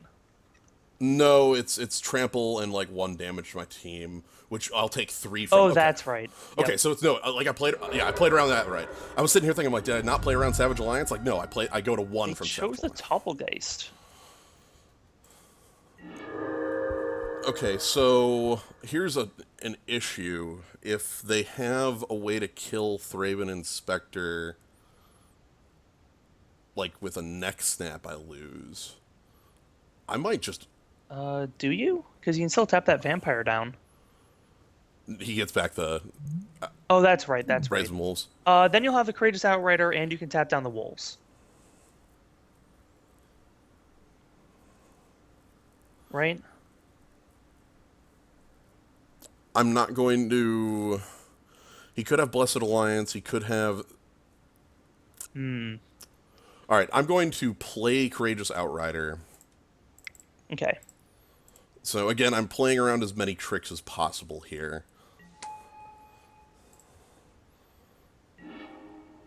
Wow. All right, let's get those out of the way then, I guess. Holy shit. Jesus.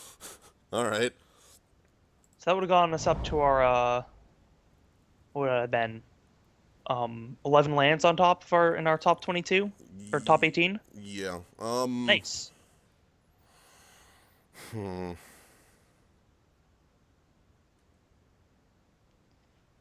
Do you just pass here because next turn you can attack for lethal with 2 creatures? Yeah, that's what I'm going to do here. Yeah, and you can always tap down an extra blocker if they make one. I'm not going to. I'm not going to rush in here. Right. Like they are the beatdown. Let's be Well, honest. Well, they had 3 cards in hand and passed 4 up. You know, like Yes, I'm like they have something. also they missed a land drop. Like those are live They missed cards. land drops at this point, yeah. Those Like, are definitely yeah, live they have something cards. here. Savage Alliance. Okay, so I played around that correctly earlier. Mm-hmm. Nothing I can do with it. I can Yep. sack it to make my guy fly. Yeah. So now we can't tap down creatures, but that's fine. I'm going to attack with just Courageous Outrider and see what happens. Yep, because that's lethal. Right. Like, show me your something. Show me what you got.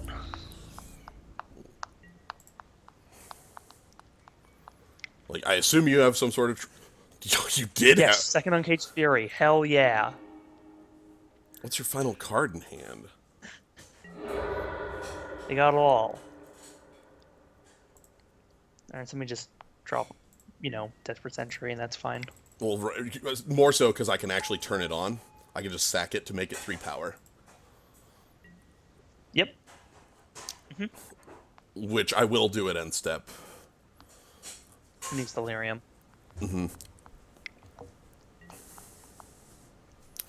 I believe that's as much of a concession as I can get.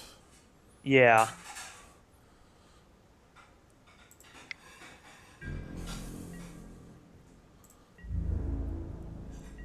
Like, I'm not even gonna do anything here. Like, there's no Yeah, there's nothing you can do here. There's no way for him to get a flying blocker. pay one, sacrifice permanent. Also, we drew another land. So, Cool. So that was 12 on the top? thank God for Thraben Inspector. Yeah, Jesus. That's what? We beat our opponent with, I suppose, a decent number of cards. We did enough cards. Like, Yeah. basically, Thraben Inspector Basically, it's because that Courageous Outrider got rid of 5 of them. I'm... But yeah, 2-1 Cage Fury, like, holy shit. What can we do against this guy? Well, this is really good knowledge. We've gained a lot of good knowledge about what tricks they have. Uncaged Fury and Savage Alliance, both of which, like I put them on Savage Alliance. I did not put them on second Uncaged Fury, but now they've shown that they do have it and they are that aggressive. Now we know what their deck is. Right. They're playing multiple. The guy that's supposed to, like, cut us off. Oh my God, is this, like, real? Holy shit. Is it? Like, what's not real? Let's better question. When we ask the reverse, what's a bad card here? What doesn't block well at all? Anything that we wouldn't want to, like... Can we bring in more 3-power things to get rid of his wolves? No, we really cannot. Okay. Then I think I might just run it back.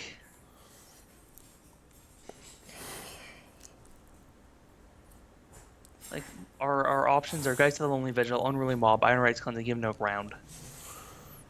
Like... Because our 3-power things to block the wolves are just called Desperate Sentry. Yes. Like, Steadfast Cathar is at the bottom of my list of things I'd... I'm sorry, at the top of the list of things I'd board out here. Yeah, but, like, it's like that or... What would you bring in for it? See, like, Geist isn't attacking. Yeah. Like, is Give No Ground... Like, I feel like this is fake. I don't feel like this yeah, is... I mean, it doesn't give enough power, right? Well, like, unless you can kill your opponent with that card. Well, 6 toughness, like... And basically, it's like they go for an Alpha Strike, and I go, aha, Oh, no. sure, and you say, no, you're not. Right, but it seemed like that's not really what they do in this deck. They only have 1 or 2 attackers. Yeah, their deck is... They're playing a Theros deck. Let's rock.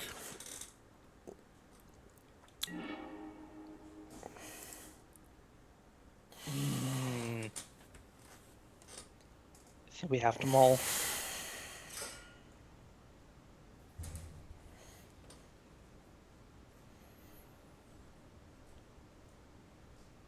Trying hard to convince myself this is capable. Basically fails to function if we don't draw. Like, we automatically lose the game on the failing to draw lanes, and if we draw multiple lands, like, we get... Don't do much at all. Well, like, if we do draw multiple lands, it's like... It's turn 2 Steadfast Cathar, turn 3 Thalia, which is a pretty good aggressive start. Or like that requires, like, running lands to get it. I'm aware. Yeah.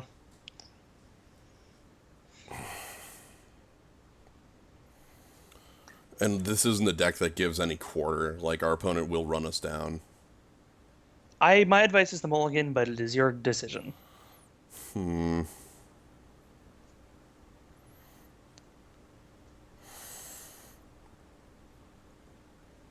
God, it's a coin flip twice. Like, again, how lucky do I feel? Because it's a slightly less than, 2 slightly less than 50% chances you get a land. No, 1 isn't exactly a 50% chance. It's 16 out of 33, and then 16 out of 32, which is flat 50-50. Okay, fair enough. Well, yeah, if you want to draw 2 lands, then it's slightly less than both times. Yeah. Like, it's... Well, see, we get 3 shots at 2 lands. Right. God. It's risky is what I'm saying. I know. But depends on how daring you want to be. All right. I'm going to try it. Let's try runner. I don't even need runner. I just need 2 lands and 3 draws. Come on, another land. Like I'm lots of Garden Priest is great. Even if we get like mana screwed, like they don't have a lot of humans, and I was willing to bet on it. I took the bet. yep, yep, Uh, yeah. And this is wolves. likely.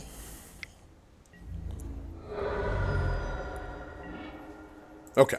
Oh God, Let's get thank these. Christ, Jesus. Let's get these priests down.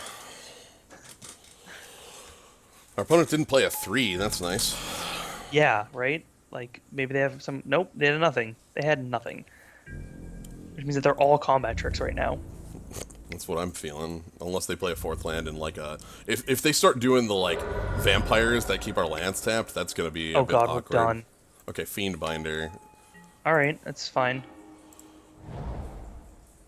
I'd play Thalia. I could play second priest. Second priest would mean you can tap something down and they can attack with a 3/2. But then again, I don't know what second priest is doing right now. Yeah, you're right. Like, Like, that like isn't... we're gonna maybe have one mana left over. Like we'll never have two. So I think like Thalia, like they need to answer this, or like they don't. Well, Fiendbinder lets them attack. Yeah, that's true. That's true. That's the reason I wasn't on the Thalia train here, is because this factually has no effect on their attacks. Hmm. Like, I need 4th land, Faith Unbroken on Fiendbinder. Yeah. Well, again, Pilgrim doesn't block, you know, like, nothing blocks the Fiendbinder. That's the biggest trick here. So... Well, if he has to tap down Thalia, then he won't be able to also tap down Guardian. Right. Desperate Sentry is a card I'd like to get into play as well. Mm-hmm. Okay. Faith Unbroken on Thalia. That's asking for it, but... That's it, yeah, fair enough. That is... Then maybe we do we'll just want to play, like, Guardian of Pilgrims, and then, like... I'm thinking, like, Desperate Sentry. Desperate Sentry? Okay, yeah. Like, it's not a bad idea. Desperate Sentry, tap down Moorland Drifter, and then, like, chump with Desperate Sentry. Mm-hmm. So we get a 3/2 that can actually block that. Yeah. Yeah, that seems fine. Like, 4 cards in hand, 5 mana, past the turn is, like, I'm holding a removal spell. It's there. I believe in it. Heck, they might end step it. If they want to kill Sigarden Priest, I suppose.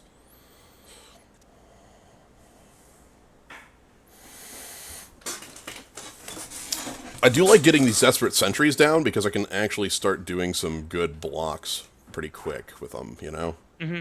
Because they can chump pretty easily, and then they start coming back as good creatures. Right. Able to block and kill Fiendbinder. I guess Desperate Sentry is pretty good in this matchup, as it turns out. Yes.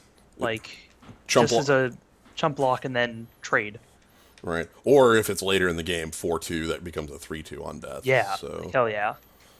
Then trade. No problem. they're thinking, they might have like a Savage Alliance they're thinking about spending here. They might have, if they had like the shock, I feel like Sigarden Priest should just be dead. They have, the thing is they must have a lot of options if they're considering end step here. They haven't missed a land drop like us. We've missed a land drop. They have not. So those 4 cards in hand are unknown. Like, it's an unknown value proposition how many real cards they have. Mm-hmm. It could be like, I'm honestly thinking it's something like 2 and 2 or 3 and 1. I think they still have a land for turn 6. Mm-hmm. They probably have at least 1 or 2 combat tricks in hand. I feel like there's no way they keep a 5-lander, so that can't be 4 lands. Like, they mulligan a 5-lander. Like, they wouldn't keep Moorland Drifter, Fiendbinder in the 5 lands we see in play. They'd mulligan. So they definitely have live cards. What other things can we infer about their hand? I am honestly thinking that you're right on the combat tricks things, and they just don't have any more action. Like, this is it. Yeah, like if they had more creatures, they would play that. If they had the vampire that like taps a land, they would have absolutely played it. Us being screwed on lands. Yeah, like, they would have used that to keep us down and kick us out of the game. Like that card is phenomenal in this game state. Mm-hmm. They might be trying to think about if Savage Alliance plus Uncaged Fury is a lethal attack. Mm-hmm. It Would it isn't. be? It isn't. It's one Okay. short. Okay. Doing the math on that, it's one short. Because they'd be able to do 10 damage with it, because it'd be 6 damage from... No, 8 damage with it. Yeah, 8 damage with it, because Fiendbinder would hit for 4, and Moorland Drifter would hit for 2, and I'd go to 3, and we'd just get Desperate Sentry, and then I'd just go ahead and play, like, Sigarded Priest, Guardian Well, of Moorland Pilgrims. Drifter's probably going to be tapped, right? Yes, Moorland... If, again, assuming we get past this point in the game, Moorland Drifter is Yeah. going to be tapped. Fair enough. How many different flash creatures are they able to cast? There's a 2/3 for 3 at uncommon. That's a spirit that gives +1 toughness they could cast. There's a... Oh god, in red, are there any flash creatures? There's a... I think they already read flash creatures. There is a non-zero amount of flash creatures that they could play here. The Drogskull spirit, Drogskull Guardian, Drogskull. It's a 2/3 spirit that gives +1 toughness. They could flip in. They could madness things out. Oh yeah, I guess I forgot about Avacyn. If they slam Avacyn down, like, we get to laugh. Oh, well, why would they like, be? That's not, Why would they be waiting on that? Right. So I'm not even thinking about that possibility. And yeah, there are more that they could do off of the Lightning Axe, but they haven't shown Lightning Axe, and they haven't showed Madness creatures, so I'm not buying that. Mm-hmm. I'd buy Shieldmate. That's like a playable. But I'm not willing to believe that they're gonna...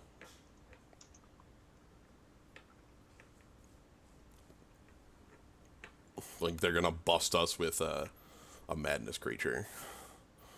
See, there's Drogskull, Shieldmate,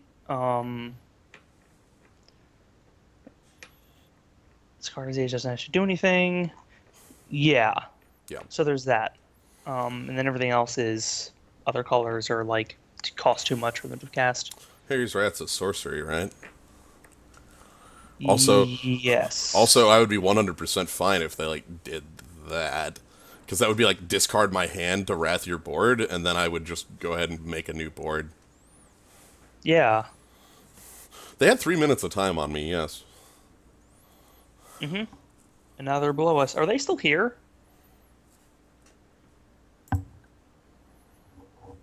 It says lost connection, join the game. They just joined the game. Okay, so here we are. They are casting Yes, Savage alright, very Alliance good. to kill off my Yes. Garden Priest. Mm-hmm. Which means they get to attack with 2 creatures next turn. Which means that we're blocking 3 but taking 2. Yeah. Okay, so it looks like they weren't going deep in the hole. Looks like they may have just lost connection at some point. Or See, like the game froze and they couldn't go past it, so they just decided to restart. Yikes. Oh, that's really bad. Yeah. Ooh, also they're not making a land drop? Yikes. Well, okay, so we're taking 5 here, if not more. Like, he didn't play a land for the Uncaged Fury, so... Yeah. Crap. Oh boy. That's a worthless card. And the land. Well, it's a mana source. Well, I mean, they played a land. Right. What, like Faith Unbroken on Fiendbinder here? I No? think that's the, like, yeah. Because then you take 2 next turn, maybe more. I could die to Uncaged Fury to the Menace creature. It's still possible, but with Fiendbinder off the table, like, the Menace creature is the only thing that can hit me. And then next turn you can definitely play 2 creatures. Hopefully they're like Desperate Sentry and Sakardin Priest, or Desperate Sentry and Guardian of Pilgrims or something. Yeah. So Deranged Whelp could just kill me here. It's very possible. They went down to 1 card in hand. Yeah. So if it's the last card that they need to get by, then this is it. Okay. That's gonna be 3 past me. So Deranged Whelp is hitting for 3 here. Which means you're still not quite at you're lethal next turn, I think. We're continuously in a bad... Again, 1 card in hand, they could still just have, like, a +3 power, or... some sort of... like, we're not out of the woods, and we're nowhere near out of the woods. I get to make 2 creatures next turn. So let's see. With 2 creatures... If you play 2 creatures, then they can't attack all out without having something else. Okay, so they switch over. Interesting. Which makes sense to me. Because I have to chump block with the Desperate Sentry on Moorland Drifter. That tells me they don't have lethal. Yeah. So let's go ahead and chump. So that was a pretty obvious swap if they, you know, aren't doing lethal on me. Mm-hmm. Like, what else are they gonna do now? Right. Okay, so we can play 2 creatures, Guardian Pilgrims and Garden Priest. Yes, and that's basically what we have to do. And that will prevent them from attacking for lethal. I'll take 2 and go to 1, and they'll lose their board. Yeah. And we'll also lose our board, but then we can also play another Desperate Sentry, and they would need to have another, and then we'd have 2 blockers.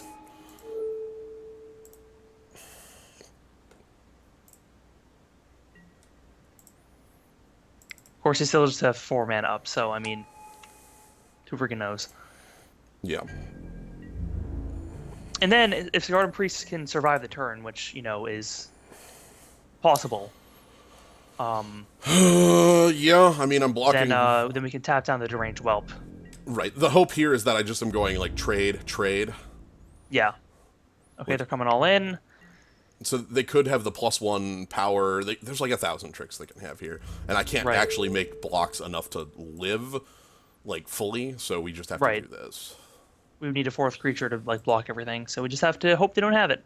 Yeah, which I feel like it's a lot more likely that they do with their deck. Yeah.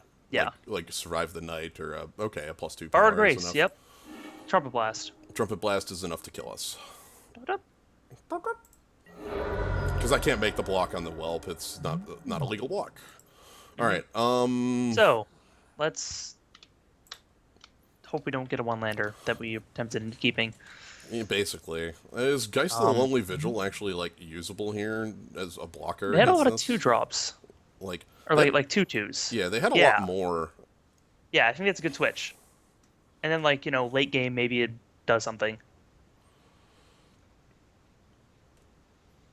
Give no ground. I don't know how much I care about give no ground. It wouldn't have done anything in that last board state.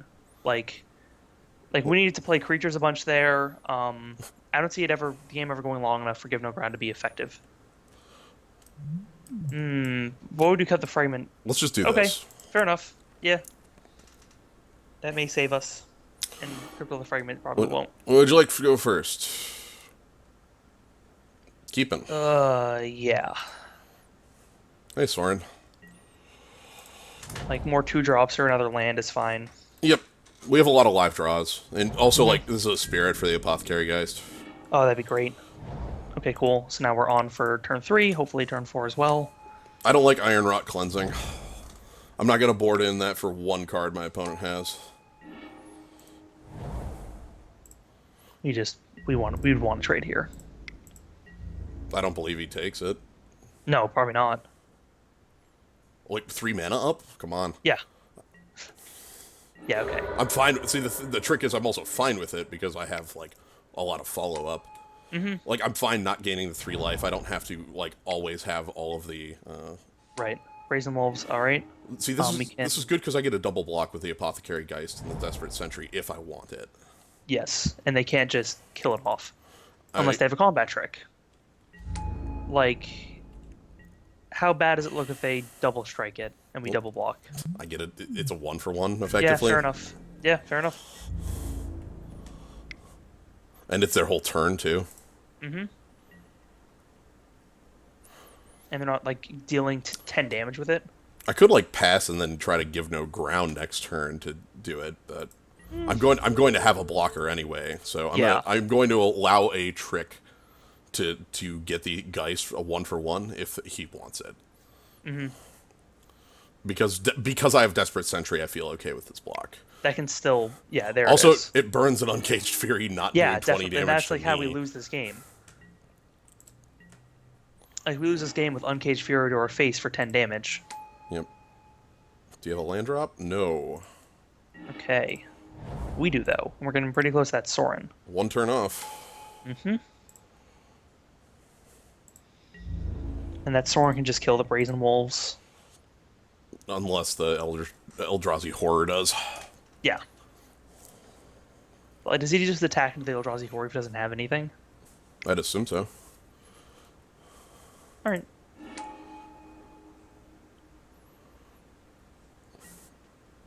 Do we just?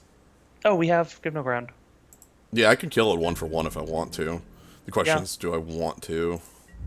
that's a good question. I mean, Brazen Walls is like one of their best creatures. Yeah. And like next turn we're probably devoting mana to Sorin. Or whatever spell we draw. Yeah, yeah, yeah. So I would. Mm, I want it off the yeah, table. yeah, definitely. And then like there's no combat trick here that saves it He and could also shock. kills our guy. He could shock. You could shock it. Or no, that shock costs. 1. It I thought doesn't. it cost. It just No, doesn't. it costs one red, doesn't it? It just doesn't go to head though, right? Like that's the. What that new shock that like +1s for.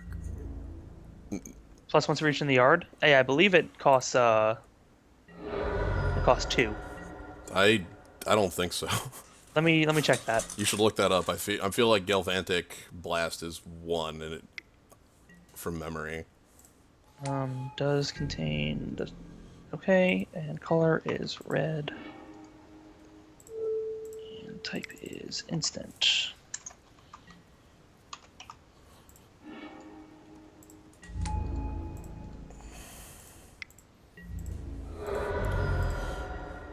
Oh yeah, Galvanic Bombardment is 1, doesn't go to face. That's right. Yeah, Okay. you're thinking of that would've- Kindle that would've been Flat. best.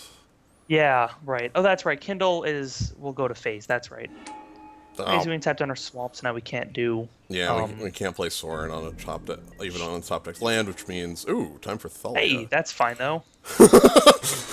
No blockers. And, like, also important, we're still at 20. Like, we've taken 0 damage for our opponent yet through all of their tricks and stuff. Also, So, I'm attacking with a 3/3 flyer. yeah, like we're like, for as scary as our opponent is in the early game, like we're in a decent spot. They could turn that around at any point, basically, Okay, like so with that. see? But yeah, yep. But like we're still ahead on the race. We have Blessed Alliance to like gain back some life or like do whatever we need it to do.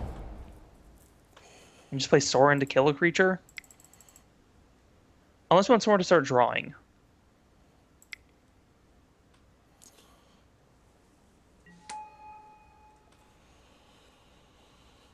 I mean, we're behind on cards right now. But yeah, this also gets us back some life and gets rid of their board. And since all of their damage is combat tricks, they won't be able to kill Sorin anyway. They could Uncage Fury to save their guy, but I'm fine with them spending Uncage Fury to save their guy. Yeah. I'm not attacking here. No. That's asking to get we're blown now out by playing a a blessed. control game. That's asking to get blown out by Blessed Alliance. Yep.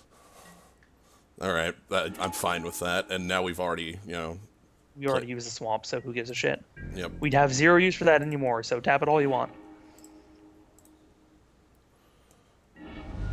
Hey, and we get to deal 4 damage instead of nothing because we did that.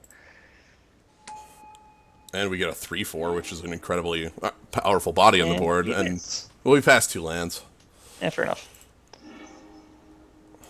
We know that our odds on Courageous Outriders are almost exactly, like 25% per card. So, anyway, Topplegeist is going in because they can't kill it like with a in combat trick. They could give Violent Bombardment, but there's no playing around that, so there's no point in, Yeah.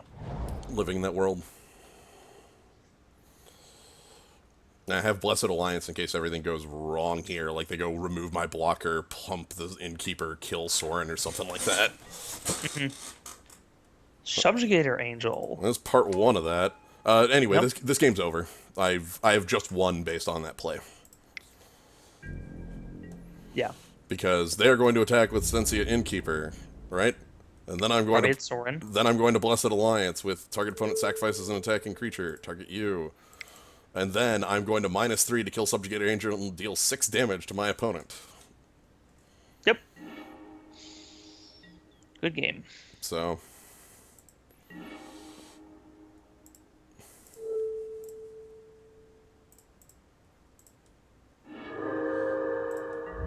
Best part is we did it all without taking a point of damage.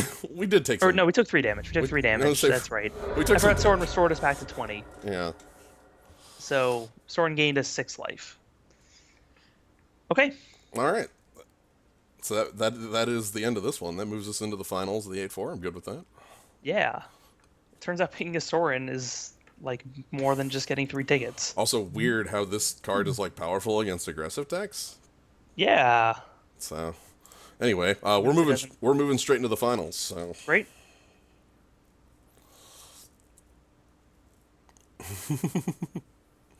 Everybody really wants Blood Mist, or maybe that's just DC Sports saying that over and over and over again. If you say a thing over and over again in the chat, sooner or later it looks like everybody's saying the thing, you know? Mm-hmm.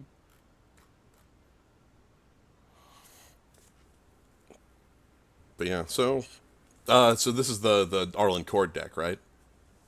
Yes, absolutely. We're gonna play werewolves now. Yeah. Get run over by them, but then again, the last person had what, 2 wolves? Yeah, they had. I don't think we ever actually saw 2. Because didn't we kill one and then they played a second one that you put behind the O-ring enchantment? No, I just put the first one under the O-ring enchantment. I don't think we. No, Didn't it die? Because I thought you killed it with the +2/+6.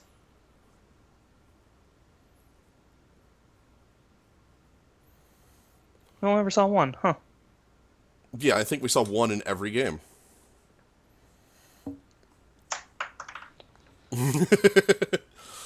Our opponent's just an Elvish warrior. I mean, come on.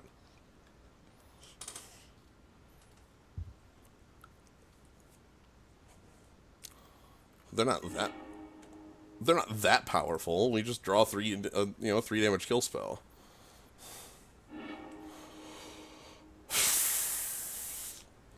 God, this is like that explosive apparatus turn 1. I'm gonna say this is like the outer limit of what I'm willing to keep. You kept a 1-lander. Yeah, that's on the other side. Okay, come on. Like, I think best case is they spend like mana to destroy explosive apparatus with like an enchantment and artifact kill spell. Ooh, we're playing Delirium. Okay. Likely Delirium. Yeah. It's funny that Rock Monster. Okay, this is that nice top deck, by the way. Yeah. Oh! Whoa! I assume they'll grapple that back sooner or later, but for now, it's in the yard. Thank God for that. I think this is desperate sentry time. Mm-hmm. Because like that actually gives us the option to kill the Wailing Ghoul if we want to when we have mana up.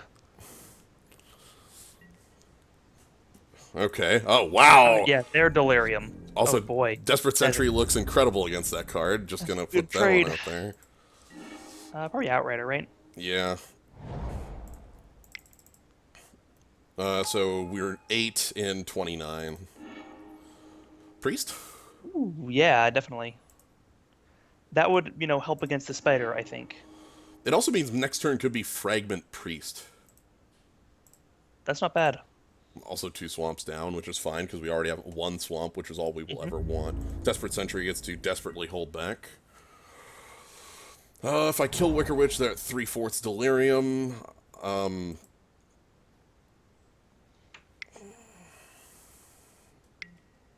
Back with Survivalist. Okay. That trades pretty directly with our guy, so they have Delirium. Yep. I'm gonna play the swamp finally. So Garden Priest plus the Fragment here? Yeah. Like, I could leave up Explosive Apparatus as a threat. What does that get you? Kill the Wicker Witch? Well, it gets me it gets me kill Survivalists in combat with Desperate That's Sentry. true. I think that might be worth it. Or do I just want to, like, take the damage from that? Like, You'd also just probably take the damage, yeah. Like, I'm gonna get the Fragment down. Mm-hmm.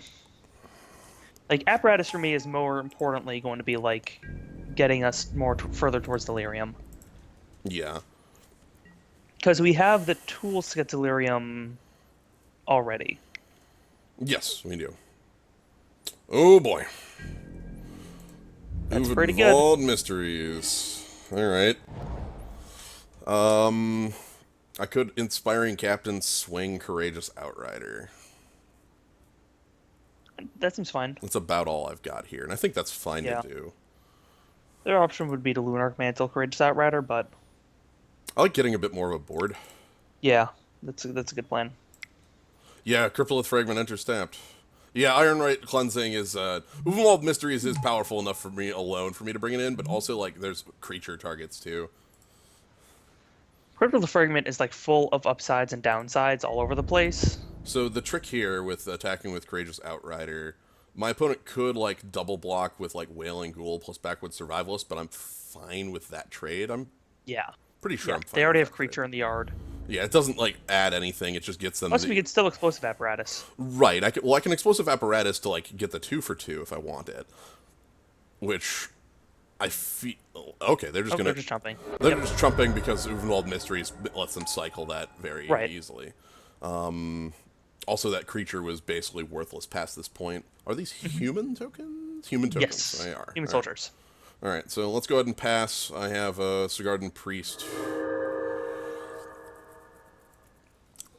See, here's the trick, DC Sports. There's actually no way for me to avoid him getting the clues, so I'm not going to worry about that. Like, I literally can't stop that. So, like, until I board in a way to kill Uvenwald Mysteries. So I'm just, like, going to assume, okay,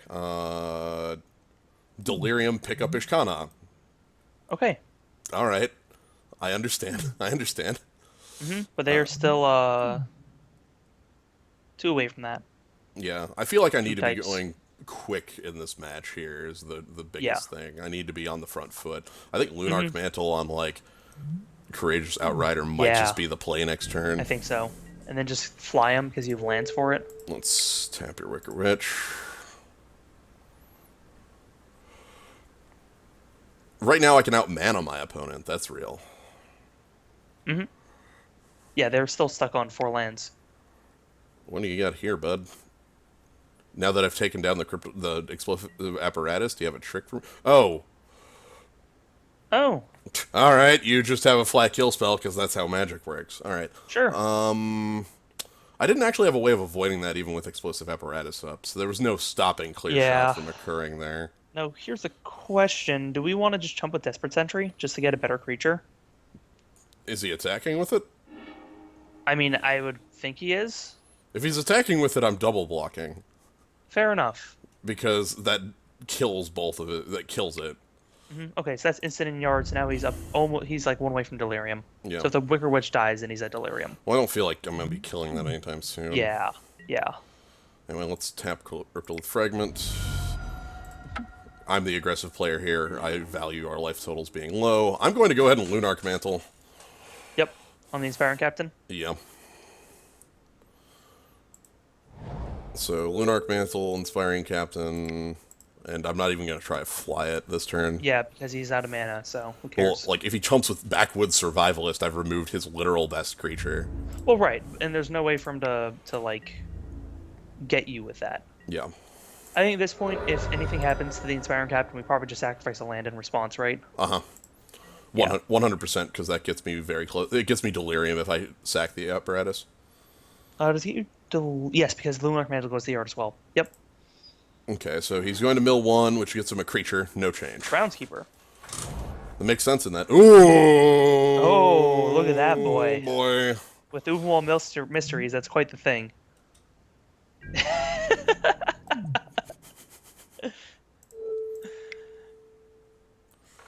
I will not let you.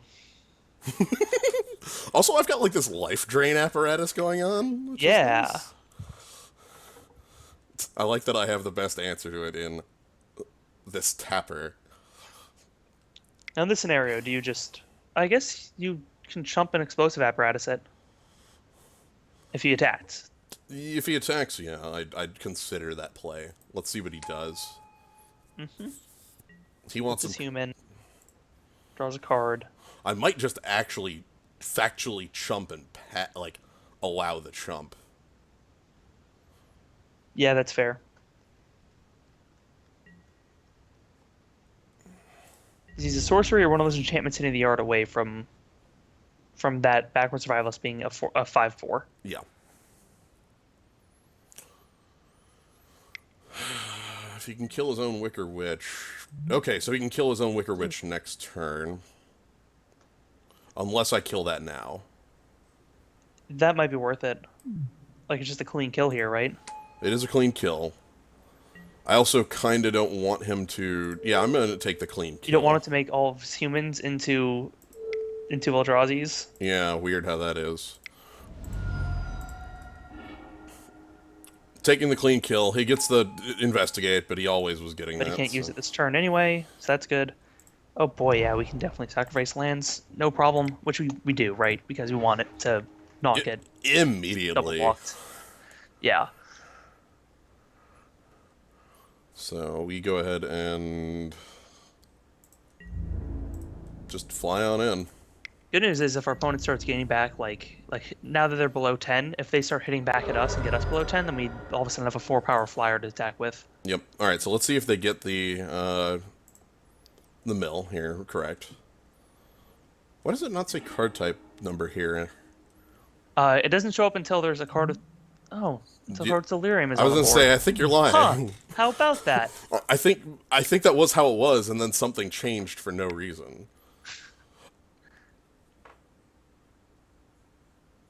All right. Yeah, nothing we can do about Delirium on. Yeah, nothing we can do about that. They spend all their mana, they kill our thing, and now we have a 4/2. We need a threat. Yeah, for sure. There's no reason to sack anything else here. I could see. Here's the trick. I could like I could have this. This is a play I thought about. I could have sacked the Inspiring Captain with the Lunarch Mantle to prevent the life loss from that. But I'm actually playing for the Crippled Fragment right here. Right. It's a bit strange. Like, because I have the fragment, I actually do want to take a little bit of damage. So sorcery means that the Backwoods Survivalist is on. If I take the hit from that, that actually puts me flat down to low enough life. Yeah, the amount for that. So I guess, yeah, we just tap that and we just take that damage. And actually, that means that they have to chump with their human. Like, you can attack with the Desperate Sentry and that. And, like, well, not quite. I'm willing to trade here. Yeah, I think that's right.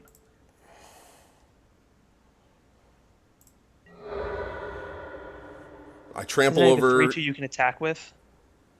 Yeah, 3/2 I can attack with. Drain life for 1. Drain life for 1.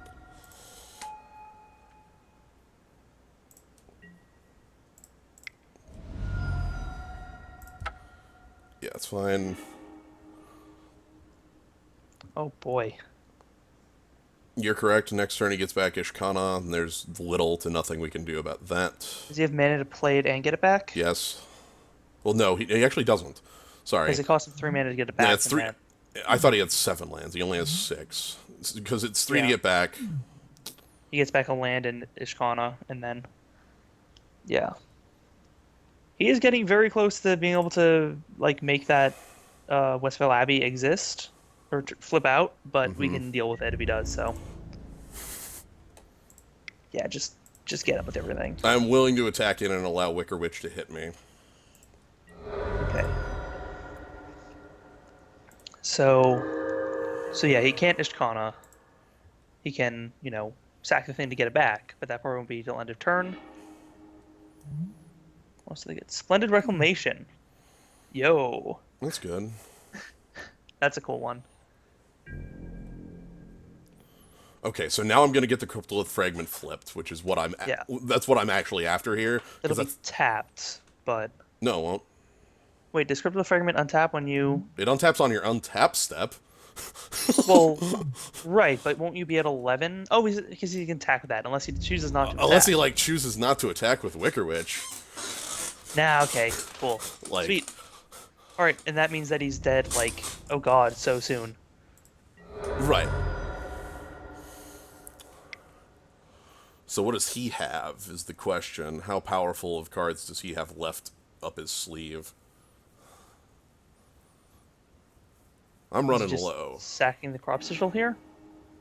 Yep, crop Yep. sigil to get back Ishkana and Swamp.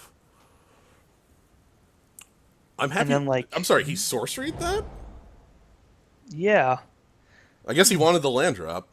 I guess so. I mean, that makes sense, I guess. Oh, and then he's, oh boy, here he goes. He's got a It of the Horde Swarm, sure.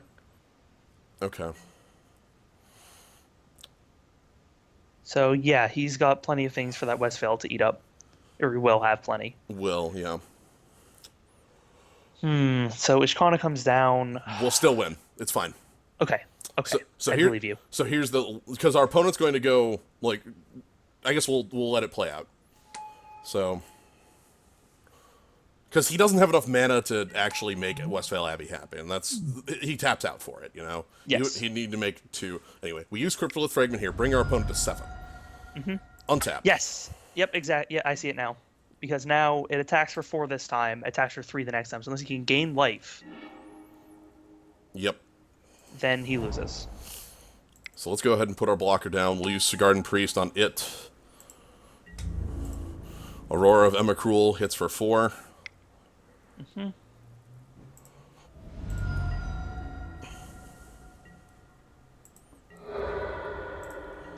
Now, if he doesn't have a way to deal with Aurora of Emrakul, he dies on my attack. Even though he has Westvale Abbey, even though he has It of the Horde Swarm, even though he gets to play Ishkana here, he'll die before. He can make 1 creature token. Like, he can do the Westvale Abbey. How much does it cost to like to flip it out? It's 5 tap. So right now he would need 1 more creature on 0 mana to flip out, and also I have Sigarden Right. Priest. So Yeah. So that's not a good plan. This is them digging for an answer. yes, they're not even on Ishkana anymore. Nope. Because like that they lose the game if they play Ishkana. Okay, so they're playing to their outs. This is the final. I need a removal spell for Aurora of Emrakul.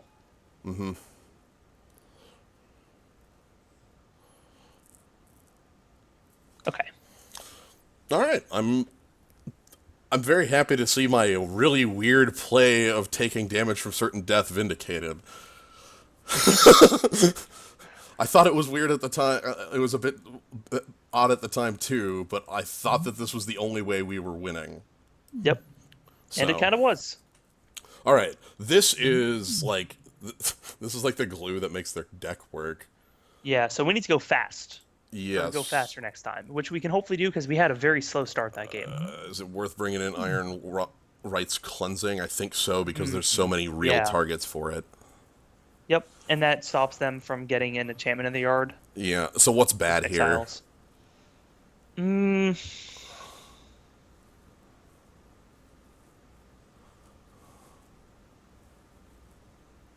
What does Spectral Reserves do? 2/1/1 flyers gain 2 life. Yeah. If they can play Ishkana on time, like maybe Topplegeist? See, Topplegeist with the when it's on though is really nice. Right, but they have a lot of chump. They had a lot of token generation. Survive the Night's just an anti-kill spell card. I think you might be on the like this. Maybe it is the Spectral Reserves. And it's our weakest 4 anyway. All right, like because they had the. This is not actually certainly for the Unwalled Mysteries. Wicker Witch is actually the tipping point. Yeah, that could be it as well.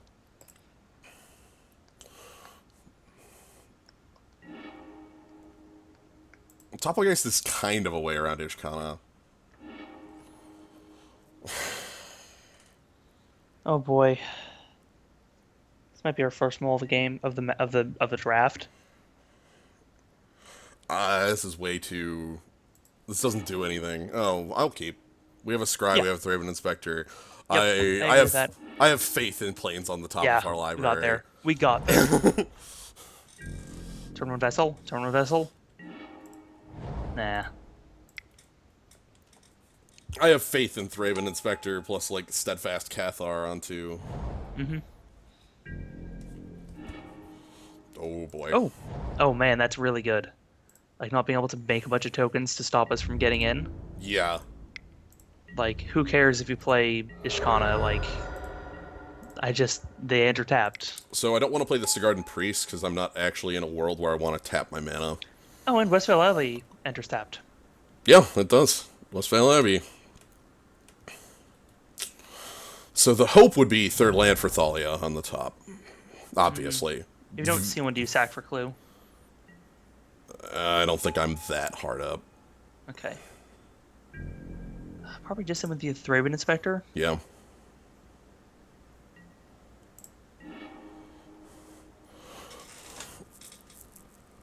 Like I could, but also like let's send Thraben Inspector. Mm-hmm.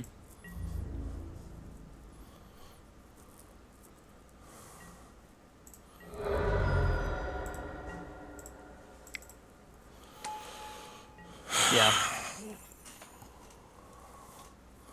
Yeah, not seeing land 3 does hurt, but we still have enough of action that I'm feeling fine. Mm-hmm. I really do want to get Thalia down as quick as possible, because that makes our aggressive lines even better. I'll take 3. Yeah, sure. My life total is basically irrelevant, right? Mm-hmm. I don't disagree with Dig. Whoa. Okay, so now excelling the Wicker Witch seems worse. Yeah. Yeah, I think it's Dig here. Okay. Do you just leave like a Thraben Inspector to block? I think so. It's like it's 1 damage versus removing his like 3 ones. Yeah, our opponent's super about Delirium. That's their entire deck. They've also missed their land drop. Oh. Hmm. So, we're not in the worst position. Like, we're both basically competing at finding land drops. Now, what's your... Okay, Involved Mysteries coming down. Yep. I'm still gonna... That is absolutely something we'll exile if we can. Right. I'm still If willing... that opportunity comes up. Still willing to block with Thraben Inspector here. Oh, yeah. Like, I don't like it, but I'm not gonna not do it because I don't like it. The token's coming to play tapped if I can get Thalia down so they can't be surprise blockers. What are you talking about? Soren came down, like, perfect in, like, 2 of our games, at least. Mm-hmm. It wasn't, like, as perfect from, like, the top of the deck, but quite perfect. Alright, so we're at 15 and 29. Also, like, I can just tap the Wicker Witch. Like, if I don't draw anything, I'm not, like, without action. It just kind of sucks. Right. And you can attack in with the Steadfast Cathar here. God, I'd love to play Thalia, though, next turn. Oh, that'd be really good. Like, it's blocker for Wicker Witch, and it's... like, their token that they to get off the Investigate doesn't enter, like, untapped. Okay, yeah. So let's attack for 2, and we'll pass.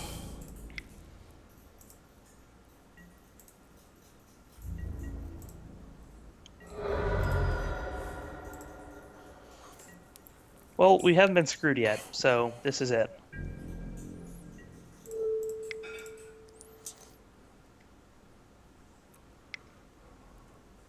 Again, our opponent hasn't made, like, 4th land drop. They're just operating on the same sort of level as we are. Right, so really the first person to get out of that is the one that's going to win this. Yes. Like, yeah, they have Involved Mysteries, like, and maybe that did draw them their land, or maybe it didn't. Yeah, and that cost them their turn to do that, so... Okay. Attack with Steadfast Cathar? Yeah. Technically, we're at a standstill that we're winning. Yes. Technically. What do we discard? Inspiring Captain. Yeah, that's fair. Maybe Desperate Sentry. I wouldn't be opposed to discarding a Desperate Sentry here. Yeah, that seems... Inspiring Captain might be our buster. Or is Desperate Century still quite a bit away from turning on? I have an instant, I have a enchantment, and I have like if I could like ditch everything, I could just discard Sorin and go that way. But I don't like think that, that's how we're winning this game. yeah. Yeah, I would discard a Desperate Century. We have plenty of things to do on 3.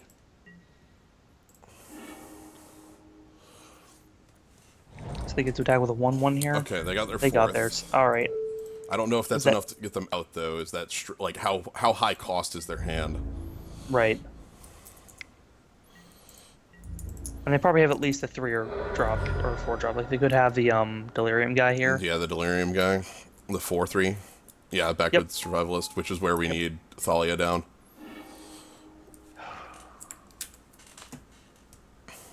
So 15. Yeah, we are. Yeah. Well, fortunately, well, no. So if they attack with like all their creatures, then we can. If they attack with all their Blessed creatures, Alliance. if they attack with But- all their creatures, I actually will Blessed Alliance at the end of combat step. Yes, I was Like, gonna say because you can block their human soldier, kill it, block their Wicker Witch, kill it, and then Survivalists. now, do they have like a kill spell flant? Because that would also make these plans all look really bad. Yep.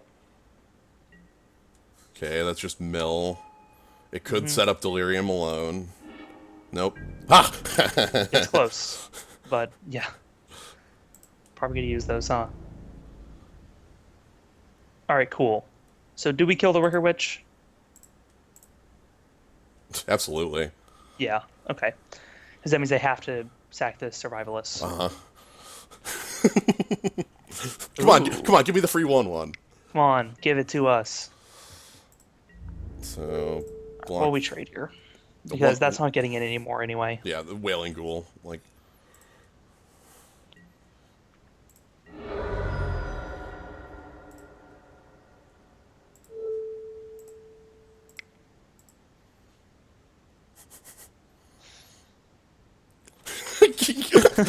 get out of here! I know you get. Get your 2 clues. You can only use 1 this turn anyway.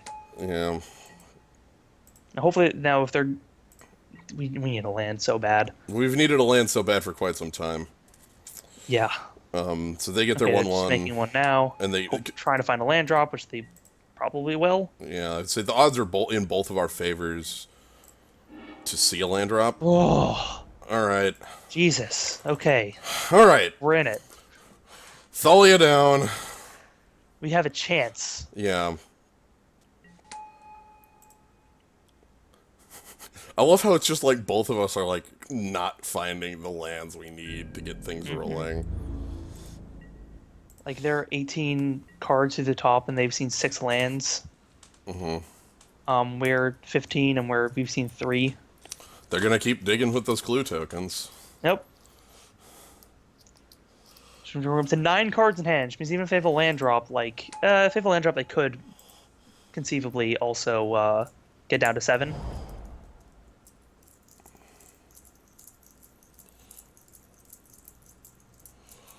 So here's a cool thing.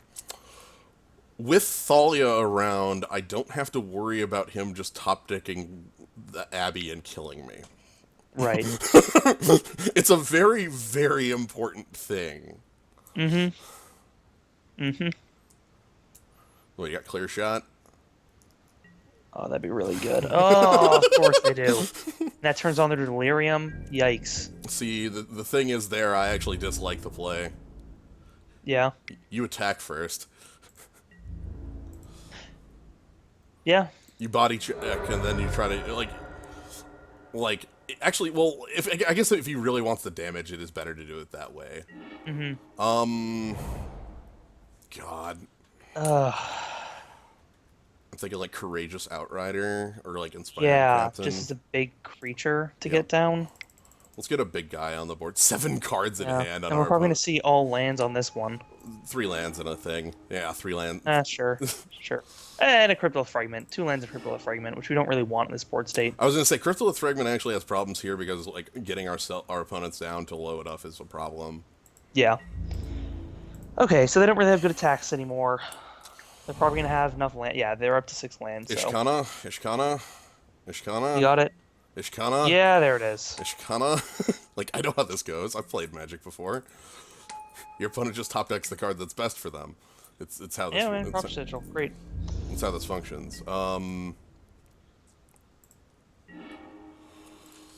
Okay, well, I can play a Desperate Sentry, yeah, and I can like pass the turn and tap Ishkana. yes, and then they can attack in and don't have good attacks, Well, they have 5 but damage of they have enough attacks. creatures that they can just attack and who gives a shit, and they can just like drain us for 4. If they draw the land, yeah, we lose the game. So Ishkana's it's 7 to it's do it, 5 and right? 7, 5 and 7. Gotcha. Like the trick there is like I could have faith unbroken to play around that, Right. but the other trick here, like oh my god. Okay, so he can get back. Ha. Okay, Westfield Lobby in the yard, but he can Like, get it back he with can get crop it back sigil. with crop So sigil. So did he top deck a land? First question. If he top deck a land, we immediately lose if he notices it. So does he notice it?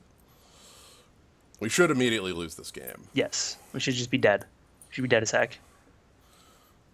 The other thing is I'm not actually sure how we win this game, even if I like would have played Faith Unbroken on Nishkana. Right. Are you doing something other than activating Ishkana here? I'm all for that. I'm all for literally anything else. Yeah, like if we Oh! can. Okay, so we lose a different way. Well, see, that's the trick. We don't lose there. Oh yeah. Also, that's the part where Faith Unbroken, like, we would have got owned by. Yeah, and they discarded Spirit of the Hunt. So we got to see another card out of another 2 cards out of their deck we didn't know they had already. So that's Yeah. good. Now they can attack us for 6, for 5. Yeah, for 5.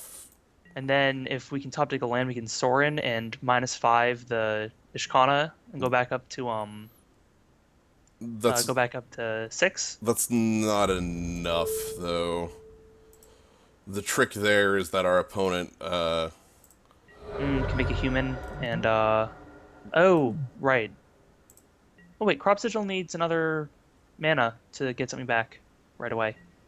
no, I mean next turn, like, Oh, I see. if I just -5 at Ishkana, he goes 3, pick it up, and then replay Fair enough. it. Fair enough. So Match 3, game 2. do we even show the Sorin then? That's Probably what. not. That's actually what I'm getting to. I don't think we show the Soren. I think we just concede game and move on. He doesn't need to know that. Yep. Well, that was our screw game out of the way. Yeah. So it's not going to happen again. All right. So flood. Yeah, we're going to get flood again. Any changes? How much do we want to keep in the Iron Rights cleansing?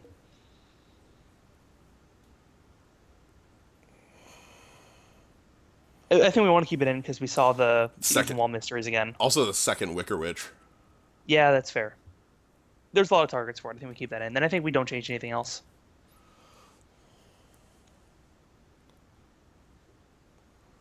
It's not our only sorcery. I boarded in a sorcery by removing it. Yeah. Like,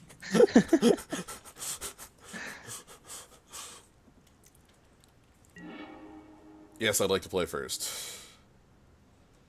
Ugh. Okay. Okay. All right. Okay. Sea land goes to the bottom. All right. So it's 5 lands out of the way. Which means that we have 12 on top, which means we have about a 1 in 3 of drawing lands. A little more. I don't know why. What's with the Steadfast Cathar hate? I think it's one of the best 2-drops. Like, is there some secret? I don't think so. I don't get it. I don't understand this. I mean, it doesn't block well, but I mean, It's a piker. Who blocks with pikers? yeah.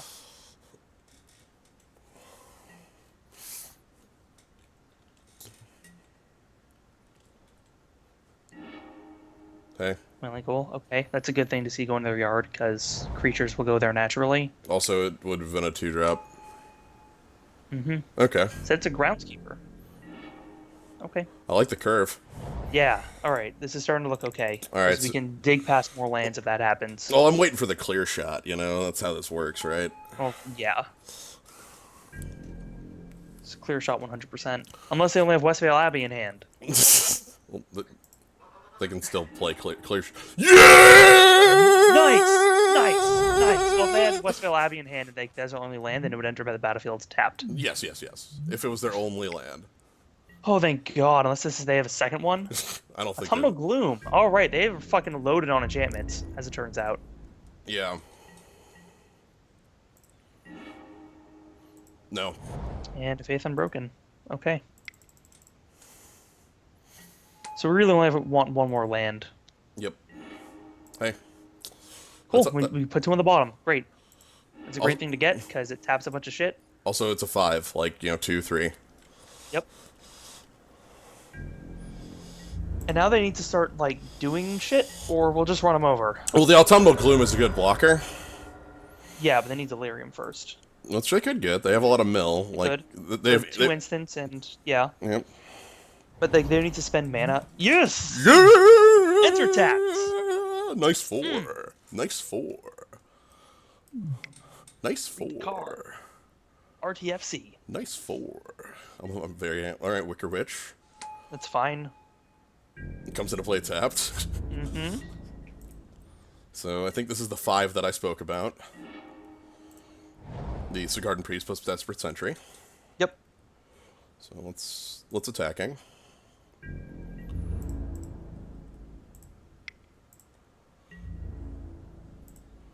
Getting down to 11. Yeah, we're putting them to the sword as much as we can here. Mm-hmm. I like having faith on... Like, Faith Unbroken on Thalia just, like, exile their groundskeeper. Or I guess their Wicker Witch is an actual target. Yeah. Just so that it's big enough that Autumnal Gloom can't block it. Mm-hmm. Alright, so the mill puts... Alright, what do they get? Creature. Creature. So they're still only at 2 for Delirium. Yep. They have 4 mana now, so... Mm-hmm. Unless they have a second. They can only single mill with Autumnal Gloom. They can... Maybe they have another Wailing Ghoul.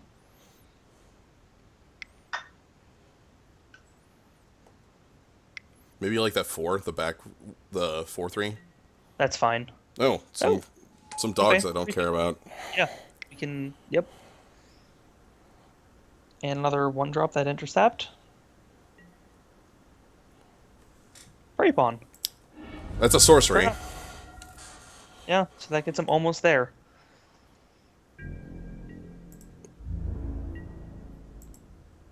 So Faith Unbroken on Thalia. Exiling their Wicker Witch. Yeah, exiling their Wicker Witch. And I'll probably play Thraben Inspector. Mm-hmm. Because I can always play Explosive Apparatus from hand for a secret 2 points of damage. Yeah, Which I'd rather damage. have is secret damage. So I think Groundskeeper's just eating it here. Oh, probably. So the idea here, the reason I'm putting it on Thalia, is I want to be able to attack past Autumnal Gloom. And this attack will most likely will get him basically to the point where they have to chump. I feel like Groundskeeper just has to chump here. If it doesn't, then like, okay. So this gets them down to 7, which means that they basically have to chump Thalia, because we'll have enough damage to kill them with any 2 other creatures sitting. Mm-hmm. And so if they have Delirium this turn, then they can Autumnal Gloom will. Is that at end step it flips? Autumnal Gloom is end step, yes. Okay, so they'll have 2 creatures to block with. Unless they play a third. Well, no, they actually won't. Thalia, right. Yes. No matter what, they can't actually produce... Okay, land in the finally yard. go to land. So they have Delirium. Delirium's on. So this is a 4/3 menace. Kind of irrelevant. 20, so... Actually, you know what? Yeah, like even if we attack Thalia, it has to chump because we have the Explosive Apparatus. Well, he doesn't know that. Right. I'm just saying that, like, it would be their mistake to not do that. Okay. That'd be terrifying if we'd seen the other half of that Yes. already, which we haven't. If he attacks with Thraben Flowerbloods, I auto win here, right? Yes. Okay. But they don't, so they get Autumnal Gloom. So I just attack with Thalia here? Or do you attack all out? I don't like All Out because that gives him like a really good block on Courageous Outrider. Hmm. What about that in Desperate Century? I mean, But we probably do we sack the clue first, regardless, yeah, because that still gives us explosive apparatus mana. Ooh, now so it doesn't give him a good block on Courageous Outriders. that means attack All Out then, right? Yeah, just go ham. Because he will have to chump Courageous Outriders. He can't double block. Well, he could. Here's the trick: he could double block on Thalia, Who but we have cares? no. End of my sentence is we have Explosive Apparatus. Right. So yeah, let's go with that. Yes. I could pump Thalia to make it live through a double block, but I don't like. Yeah, but then that just means that some like this is, I think, more towards winning the game. Does our opponent have? Our opponent hasn't shown a life gain. Because they already have Menace, so it doesn't care. Who cares if they get to kill the Wicker Witch? They showed one life gain card. The 6 mana kill spell. And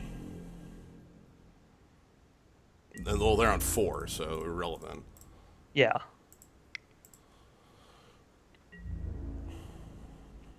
Basically, so if they go to 2, we kill them with Explosive Apparatus next turn. Let me get to get rid of their trample hexproof dude. Yep. And they get back Wicker Witch. Mm-hmm. Now here's a question. Yeah. Do I play Explosive Apparatus? I think you keep it secret. Like, Does he play discard spells? ooh, that's a good question. Like, is it more likely for him to have a discard spell, or is it more likely for him to have a artifact removal spell? Probably discard, right?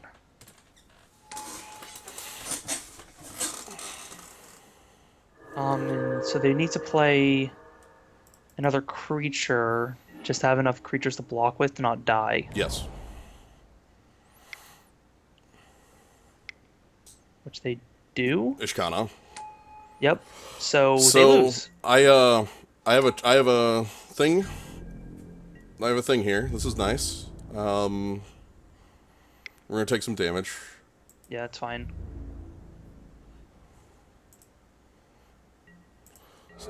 So Gnome, if you're watching this one, this is for you. This Explosive apparatus won us the game. Explosive Apparatus won me a game, and I have to backflip up my own ass. Did you say that it would never win a game? I think I said I wouldn't play it flat. Well, we played it. Well, we played and it, it did work. and it won us the game. This bomb's for you. It got us Delirium once, I think. Beautiful. Great. Well, yeah. So that's yep. Anyway, Oh, that gives you 2 season 1 tokens. Yeah, what is that? I guess what's that put me on for the tokens? I should check my QP points. You need what, 45? 30. It gets you, I think it's getting you there. I think it's 35 actually. Is it just 35? I think it's 35. Let me double check. But anyway, that was it. That was the draft. So this deck was pretty dang cool. Everybody sure is having fun with their emotes. Once you've received 35 QPs, you can play in a monthly event. Yep. And it's all year. Season is a year. They changed it Yeah. to be just 1 year long, and you need 35 of them. So. For a monthly thing, so you just need to earn 35 at some point. Yep. So yeah. All right. You need 4 more QPs, and you can play in the championship series. All right. Well, Anyway. that was it. Thank you. Thanks, Kabanaw, for joining on that. Yeah, definitely. That was good. That was great. That was. Glad we played mono white again. Is that my thing? That's gotta be. I guess no one else plays white. No one else. Anyway, thank you everybody in the zoo. Hope you all enjoyed the draft, and have a good night, everybody. Good night.